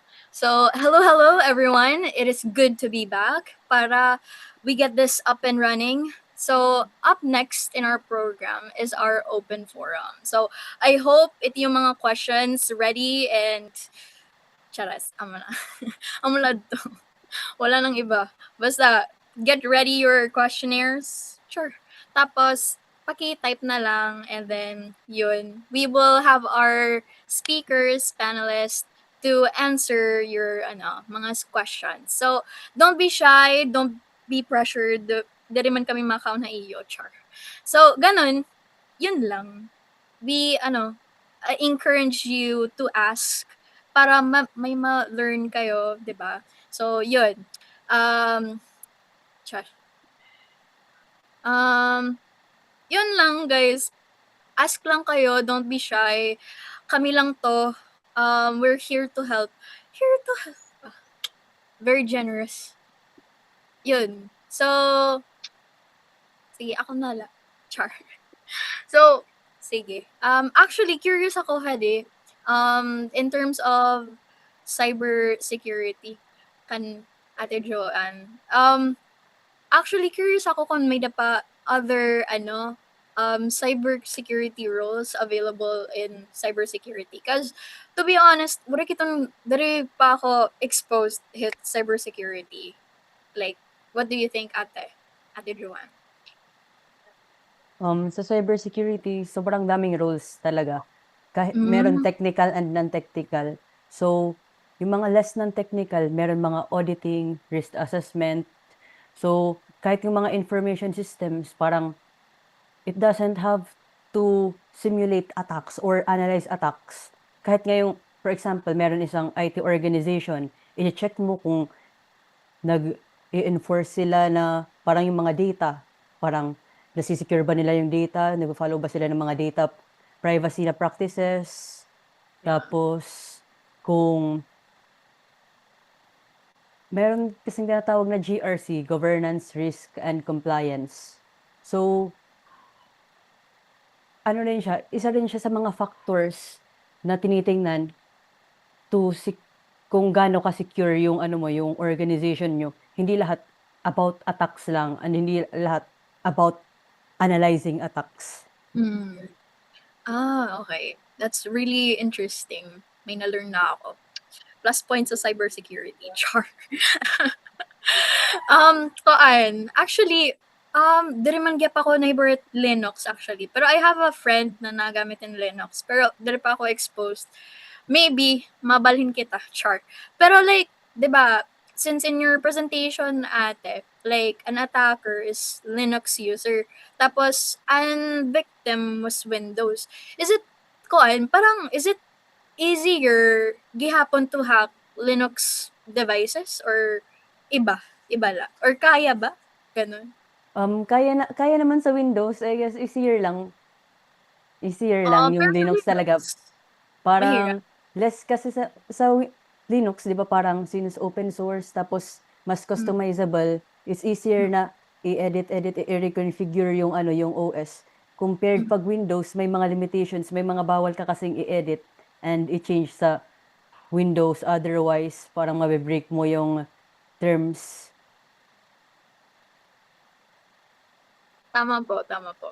I feel like may nababother ako sa background ko. Kaya baga may na ako ambot ko nakabati ka mo. Any other questions from the viewers? Kaya parang so far amo man to na ako. So yeah. Anyone else? Gag, manonggay pandesal. Kaganina adto actually, medyo natawa ko adto kan Kuya Justmer kay pag-introduce ko radto kay iya, may malunggay pandesal na umabot. So fun. Anyways, regarding it open forum, guys, please nagmamakaawa ako, char. Pag-ask na lang ka mo or anything. Kay bangin magiging teacher ko na yung Ate Joanne, like cybersecurity na lang ako ko. Emila. May question pala si Kuya Sean. Sa with regards to Linux, what are common security risks in upgrading your operating system? So sa Linux, honestly, not very sure, pero pag nag-upgrade ka kasi, so sa akin lang to, pero yung opinion ko, pag nag-upgrade ka minsan ng operating system, pag yung mga latest build at hindi pa stable, usually, yung mga attackers, parang mas na-exploit nila. And yung mga latest build kasi, parang mas mabilis hanapan ng ng mga problems at wala pang mga applied na patches. If ever, sabihin natin, nag-apply siya ng bagong mga features dito. Tapos, since latest build siya, tapos agad ni-release in the public, hindi pa nakita ng iba kung yung vulnerabilities. And hindi pa nakita ng iba na pwede pala siyang i-exploit yung ay na latest build. Yung features na bago dun. So, for example, di ba yung bagong attack sa Axios na supply chain attack, parang may bagong update sa Axios na NPM package. Tapos, yung ayun na update, yung if ever na, yung mga naapektuhan lang ng attack are the people who updated immediately after release yung build. Meanwhile, yung iba na hindi naman nag-update to the latest build ng Axios, hindi sila affected. So, mas prone sa 0 days at sa mga new attacks yung mga latest update unless yung latest update is a patch or a solution to a vulnerability existing sa system.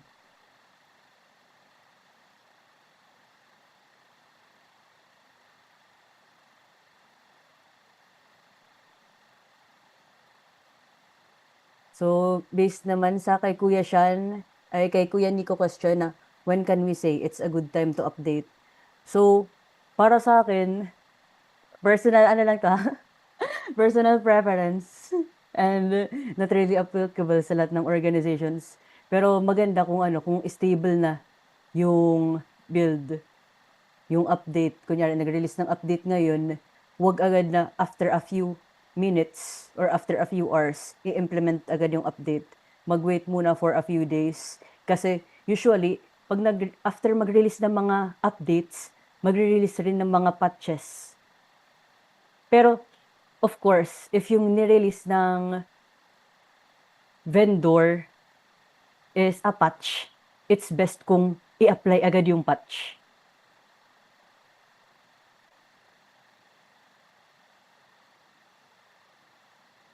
Alright, thank you, Ate. For the speakers pala and the panelists, ma-encourage lang kami na to show your cams para ma-feature naman yung kagandahan at kagwapuhan nyo.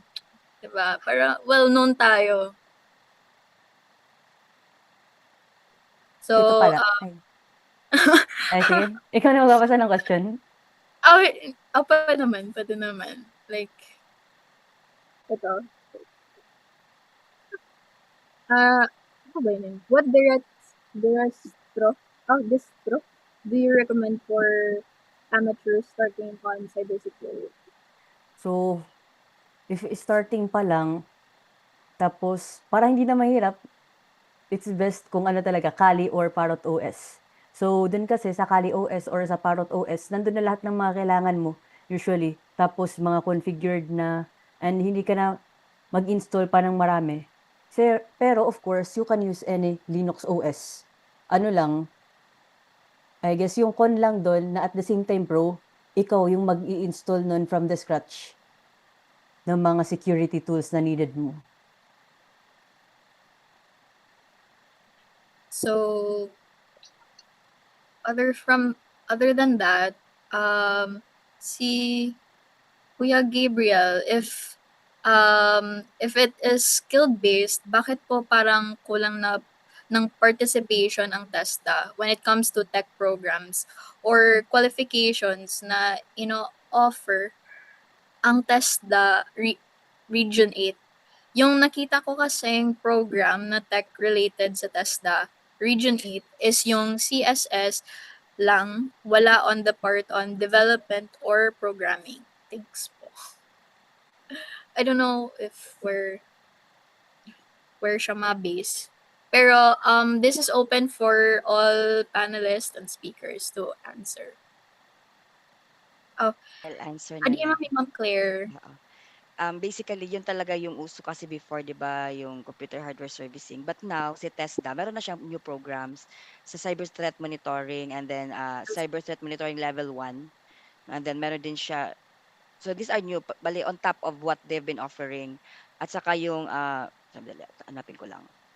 Cyber threat monitoring level 1 and cyber threat mitigation level 1.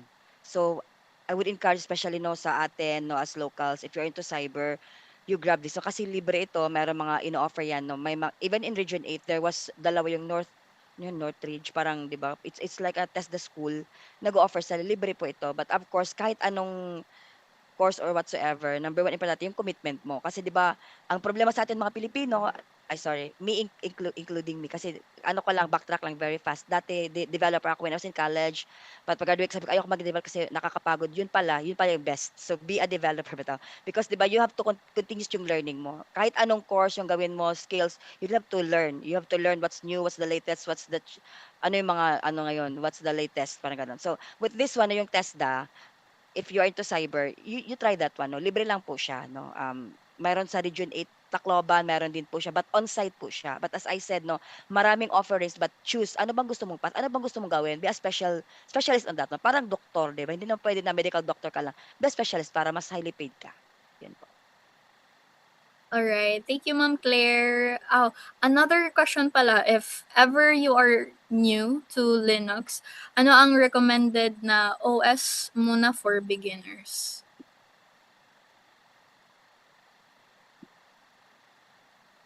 Ay, yun na Kali, Linux, or Parrot OS. Pero personal lang yun kasi. Pero Tama naman. pwedeng Tama. ano, pwedeng kahit ano talaga na Linux OS, kahit Ubuntu, Subuntu, tapos mag-install ka naman kahit anong OS, kahit Windows, pwede ka nga rin mag-install. I guess ano lang, from the scratch mo lang gagawin, which is good.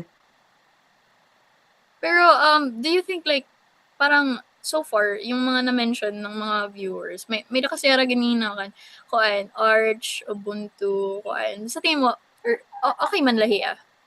Yes, okay Hindi naman. man Mga sikat nga rin talaga 'to. Ano lang, preference lang talaga, kanya-kanya lang.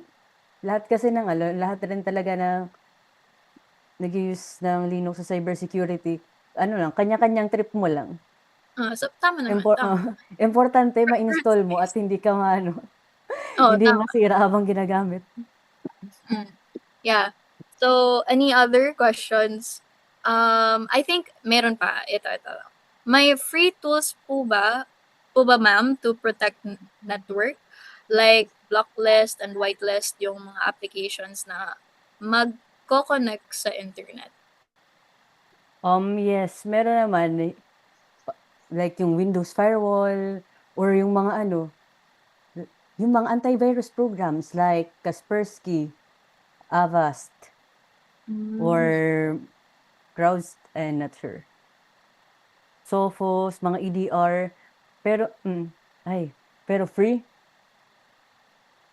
Usually kasi meron talaga mga subscription, pero pag free, meron naman hindi ko alam sa Windows, pero sa Linux, maraming mga IPS or IDS.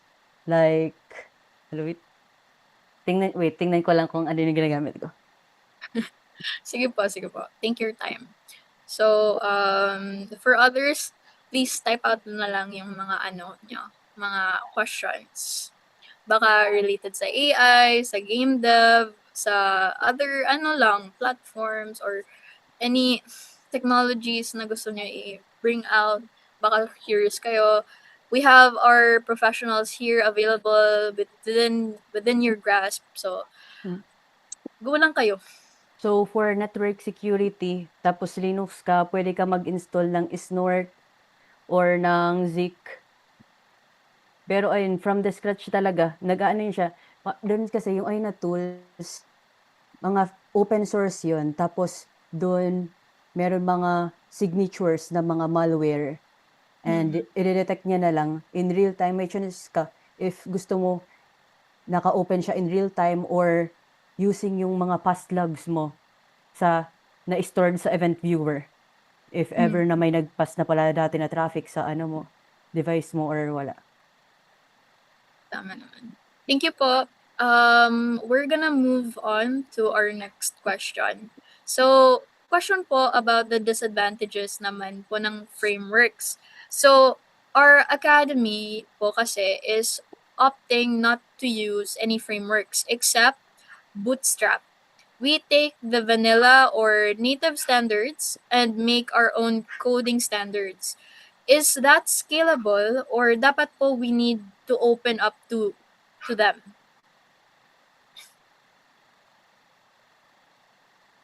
Kuya Mark, maka-answer yun in char. Or hindi nga, Well, yeah. I mean, it's actually good if you want to, stick to vanilla native standards. But I mean, if we're talking about scalability, the question is going to bring up is it going to be maintainable, or is it going to be like really easy to maintain? I mean, you're just doing it vanilla style. So that's why there are frameworks today to make HTML coding in HTML, CSS, JavaScript easier. But I mean, if you are okay with it, I mean, it's okay. It's possible. I mean, many people long ago have already like boot up a server with just native PHP, native JavaScript, HTML. But nowadays, if we go into the market now, I don't think that kind of preference is like popular. Oh, So suitable. so of course, you'll have to like study at least one popular framework. So if you want to take advantage, yeah, vanilla language for fundamentals of programming. Yeah, back in college, I was like really invested in web development, PHP, and yeah, sort of stuff. Um, I was like creating a lot of JavaScript files, importing modules, JS imported to JS, and then after that, I was introduced with, I forgot if it was Webpack or Babel, but a compiler. And then after that, I was introduced with TypeScript, and TypeScript was something that I've really loved. And then, yeah, as time evolved, like you get to the point that you find ways to make your development easier and faster. Um, I feel like that's how we should approach things, but we still have to know our fundamentals. Of course, some students or some younger people nowadays who have learned programming, CSS. Right now, we have Tailwind, we have Bootstrap, but can you like make CSS on your own? So that's a question. That's a challenge. Do you know what are the attributes of the semantic elements? Okay, that's like another challenge. Do you know what's the what do you call this? Another way to filter out using a function or a built-in function like map or filter or just regular sort by, something like that. So yeah, um it's always you have to keep like uh your fundamentals, like your knowledge there as time goes by. Even that there are many frameworks right now, many libraries, many dependencies that are bringing up in this generation.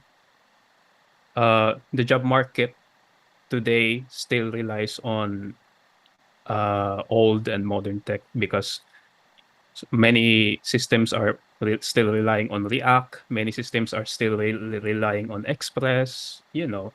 So and most of those still use fundamentals actually. So yeah, um, I would say fundamentals and stick with uh what is maybe modern and stick with what you would find easier to code.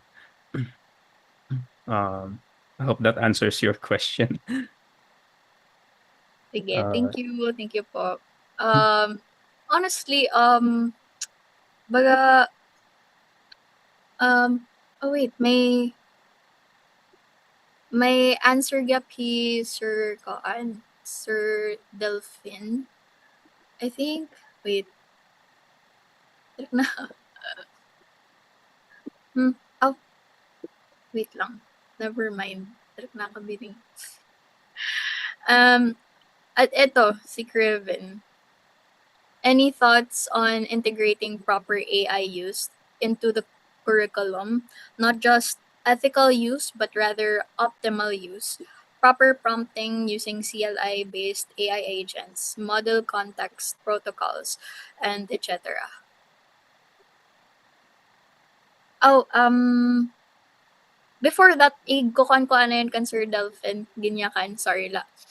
Thank you Kuya Sean for helping me out. He Sir Delphin nayakan hiya na over-reliance sa framework, it won't be suitable lalo na kung wala ng maintainer. You need to learn vanilla and fundamentals para easily adaptable sa iba't ibang frameworks. And vanilla is always scalable. Yun po. So, back on Kevin Omega's question. Any thoughts ba on integrating proper AI use into the curriculum? oh wait, is that question for me? Oh wait. Oh, it's open for all. Pero kung ikaw lang. uh well, I guess I can contribute with that. Hmm. For the ethical use, but rather optimal use. However, yeah, I'm using AI agents like recently, this year and the past like previous 3 months before December. And yeah, it was really like really fast, but at the same time, it behaves like it doesn't know a lot of things. And for example, as I discussed this before with the last Dev8 event, Dev8 Sync, there the AI has problems with it's not using updated code, updated like knowledge base of the dependencies. So I've been using a latest version of Zod, and it's still using a practice that was now deprecated in the recent versions of Zod, like before. Now Zod is V4, and then there are a lot of duplications and better practices, so it does not know that. Also, ShadCN over reliance on that, but ShadCN is always updating their practices also, so AI does not know that. Um, MCP, a lot of like Next.js, Shadcn also provide MCPs that the AI agents can use to understand how to use these frameworks and these libraries. Or if you don't know how to use MCPs, you can just rely on skills.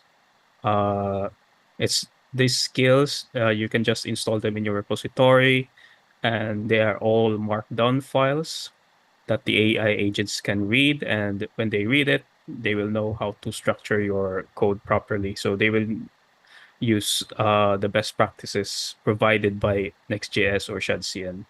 So that's how I would approach. Even Laravel has skills. Even what else? Because this skills thing, not MCPs. a lot of people are providing these. A lot of people are contributing these. Like they're providing what are the best practices. But however, these are their own best practices. Maybe if you have like your own best practices, maybe you don't want that. But yeah, it depends on you if you want to install these skills based markdowns. I guess there's also another question po related sa web dev. Do you think po na okay pa rin po pumasok sa field na yan even though mostly part of it is easily made na by AI? Like some companies adopt na sa implementation ng AI and most of them hanap is 8 to 10 years na experience senior and 3 to 4 mid. Wala na yung juniors. I'm not sure how stable is web development right now, but there are a lot of jobs locally here. And I have a friend in Mindoro who always gets clients locally and also rarely foreign. And yeah, there are a lot of openings, not exactly openings, but offers from foreign clients, especially like maybe I will just say this as an example. Especially there was like a recent, let's say from US, and they gave like an idea. They gave like he created a kind of he used a website to create his own website sort of thing, and it has a lot of features like CRM, calendar tracking. It's there are a lot of features, a lot of MVPs listed. So my friend created a proposal, wrote proposal document and listed down all the requirements for this website. So yeah, these clients we sometimes get these kinds of clients. I mean, this year we got like 3 foreign clients, 2 of them rejected, but still it's actually like good because we still get these. And the how do you call this, the offers, well, obviously we create our own like offers on how to create these kinds of systems. Yeah, if you want to be a sole proprietary or maybe a freelance, you have to prepare yourself. You have to self-advertise or make connections with other people who have also connections with other people. Because if you are really like a good developer and this friend of yours kind of wants you to get in as a team to work on this project, yeah, that's a really like beneficial thing that happens.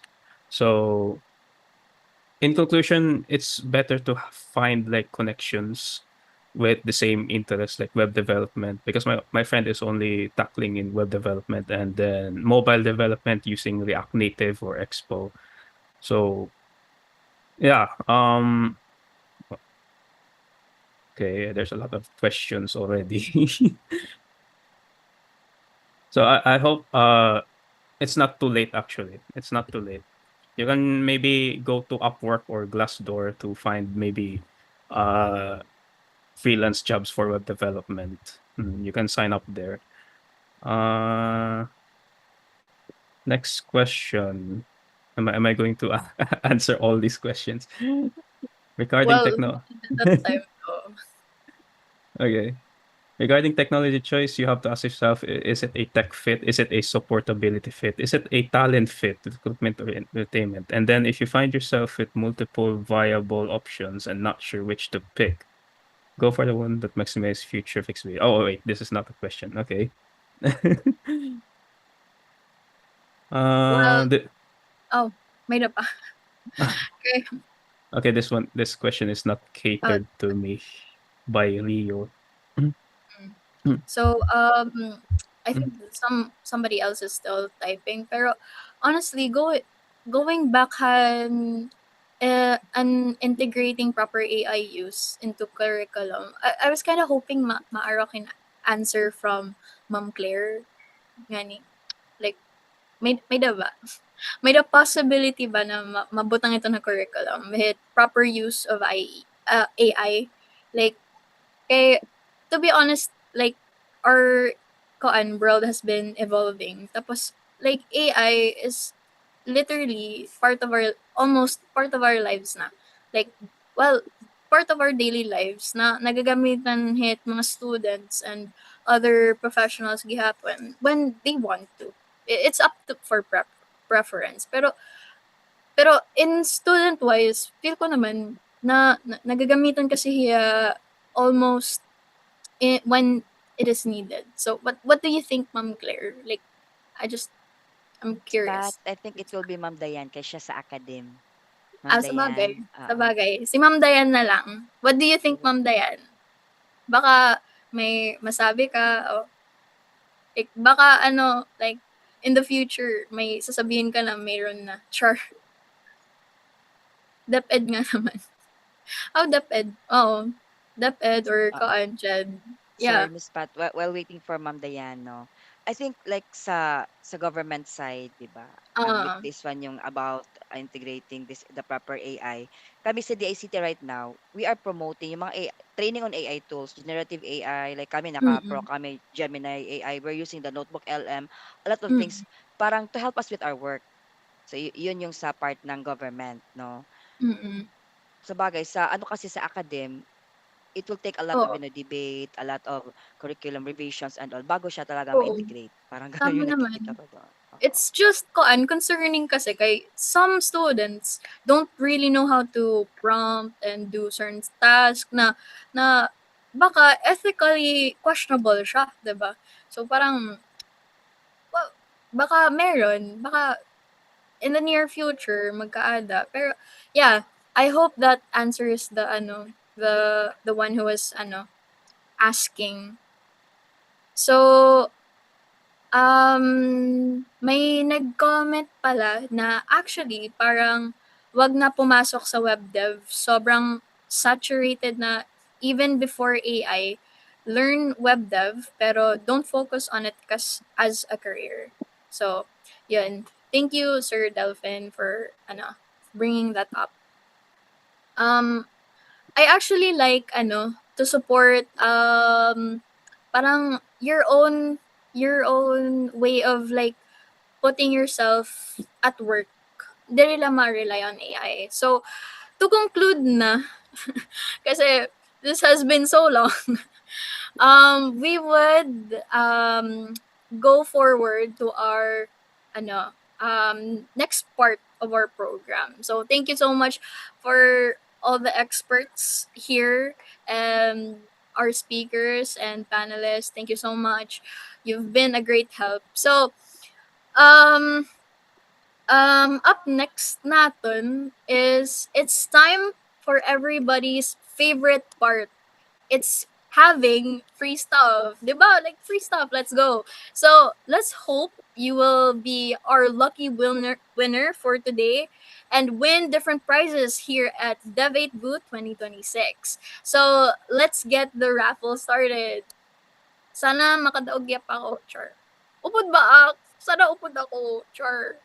Emela. So yeah, let's get this rolling.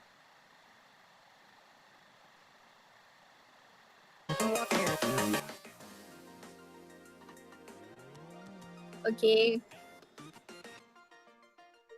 Spin the wheel. Ako naman. Wow. Okay, well, congratulations to Kuya Sean Aurel Ripalda. Oh my god. Thank you. Oh, thank you. Congratulations. Bakit ako? Bakit ako nag-thank you?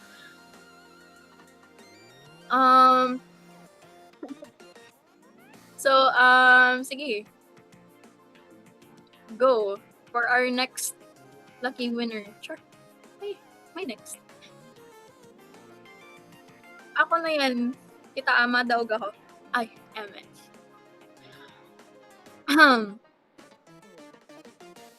Aldi Kampayan Jr. Going once, going twice. If you don't claim it, chares. Emela. Emela, guys. Congratulations for our lucky winner. Thank you so much for participating. Dapat ako na itong sunod. Please lang. Oh, may dapa.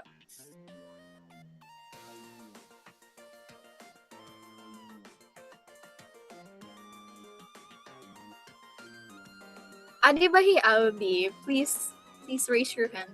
Char. Going once, going twice, ako na ito. Char, Emela. Sige. Count of 1 to 5 if waray pa on the comment section. 1, 2, 3, 4, 5. Boom! You're out of here. Char. Emela, may attitude talaga. Sige, spin the wheel.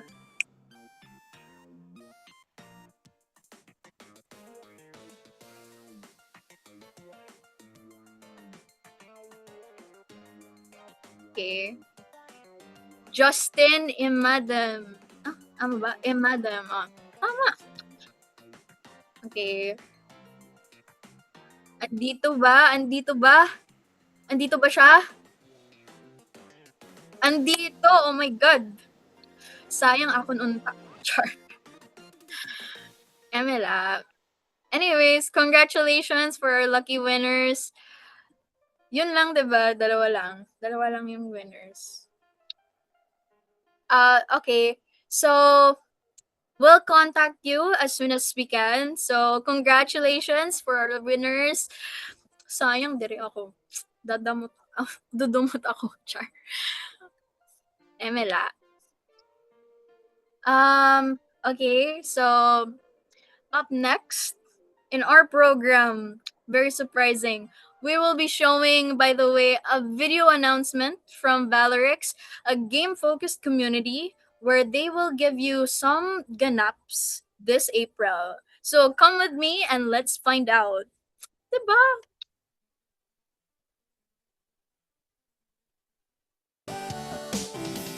Hi, my name's Zach. I'm part of Valorix. I'd like to introduce you today to our first online webinar titled Lua Fundamentals 2026 from Syntax to Scripting. Now, you may ask, what is Lua? I can help with that. Hi, I'm Felix. I'm a co-founder of Valorix, and to answer your question, let me introduce you to an interesting programming language called Lua. It is an embeddable language, which means we can make use of its features while using another language. It is mainly used in game development, but did you know that it is also used in web development, developer tools, and image processing? Because you see, Lua was designed from... Let's hold that thought for now and continue this on the webinar on the 25th of April, where we talk more about Lua and its integration to various applications. Sign up here.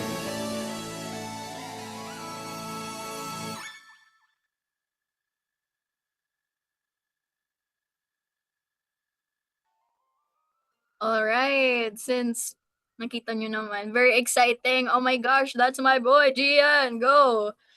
Okay, so yeah. We are actually friends with Valorix and all those featured guests. Oh, featured people. So, la. Share ko la. So, yan lang. To finally close our program, let's give the floor to Mr. Sean Francis and Balayes. Give it away. Ganon.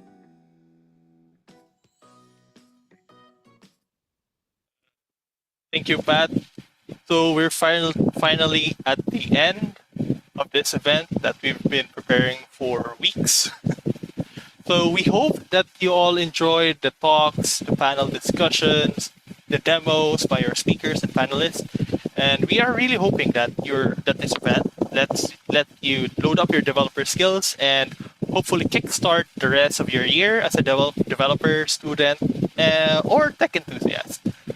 So, and we can't wait to see what amazing things you will do this year. So thank you for being part of Dev8 BOOT 2026.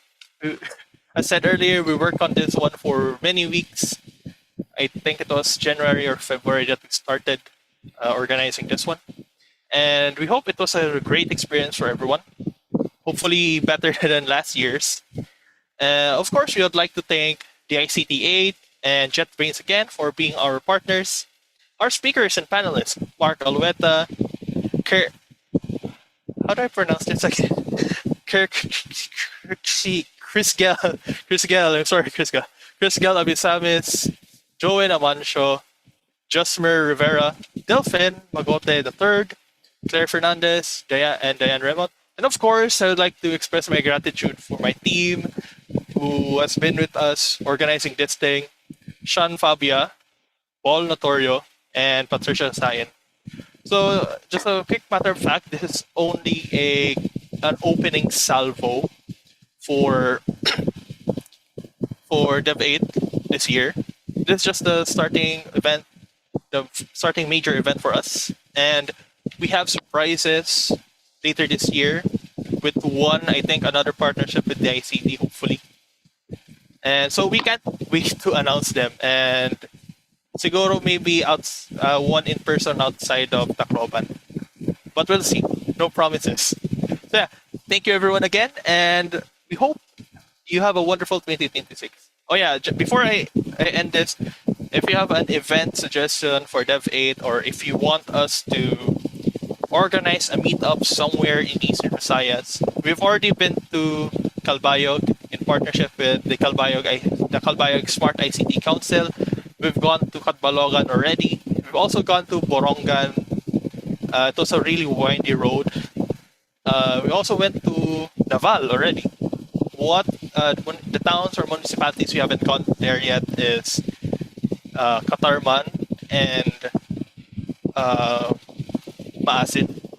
So if you have any suggestions, if you want us to do a meet up over there, you can feel free to contact us. Just do a quick suggestion. We'll see what we can do. All right. So wow, Dev8 World Tour. Or Mokwen, hopefully, let's hope this year, but no promises as well. So yeah, thank you everyone, and we hope you have a wonderful 2026. See you again later this year.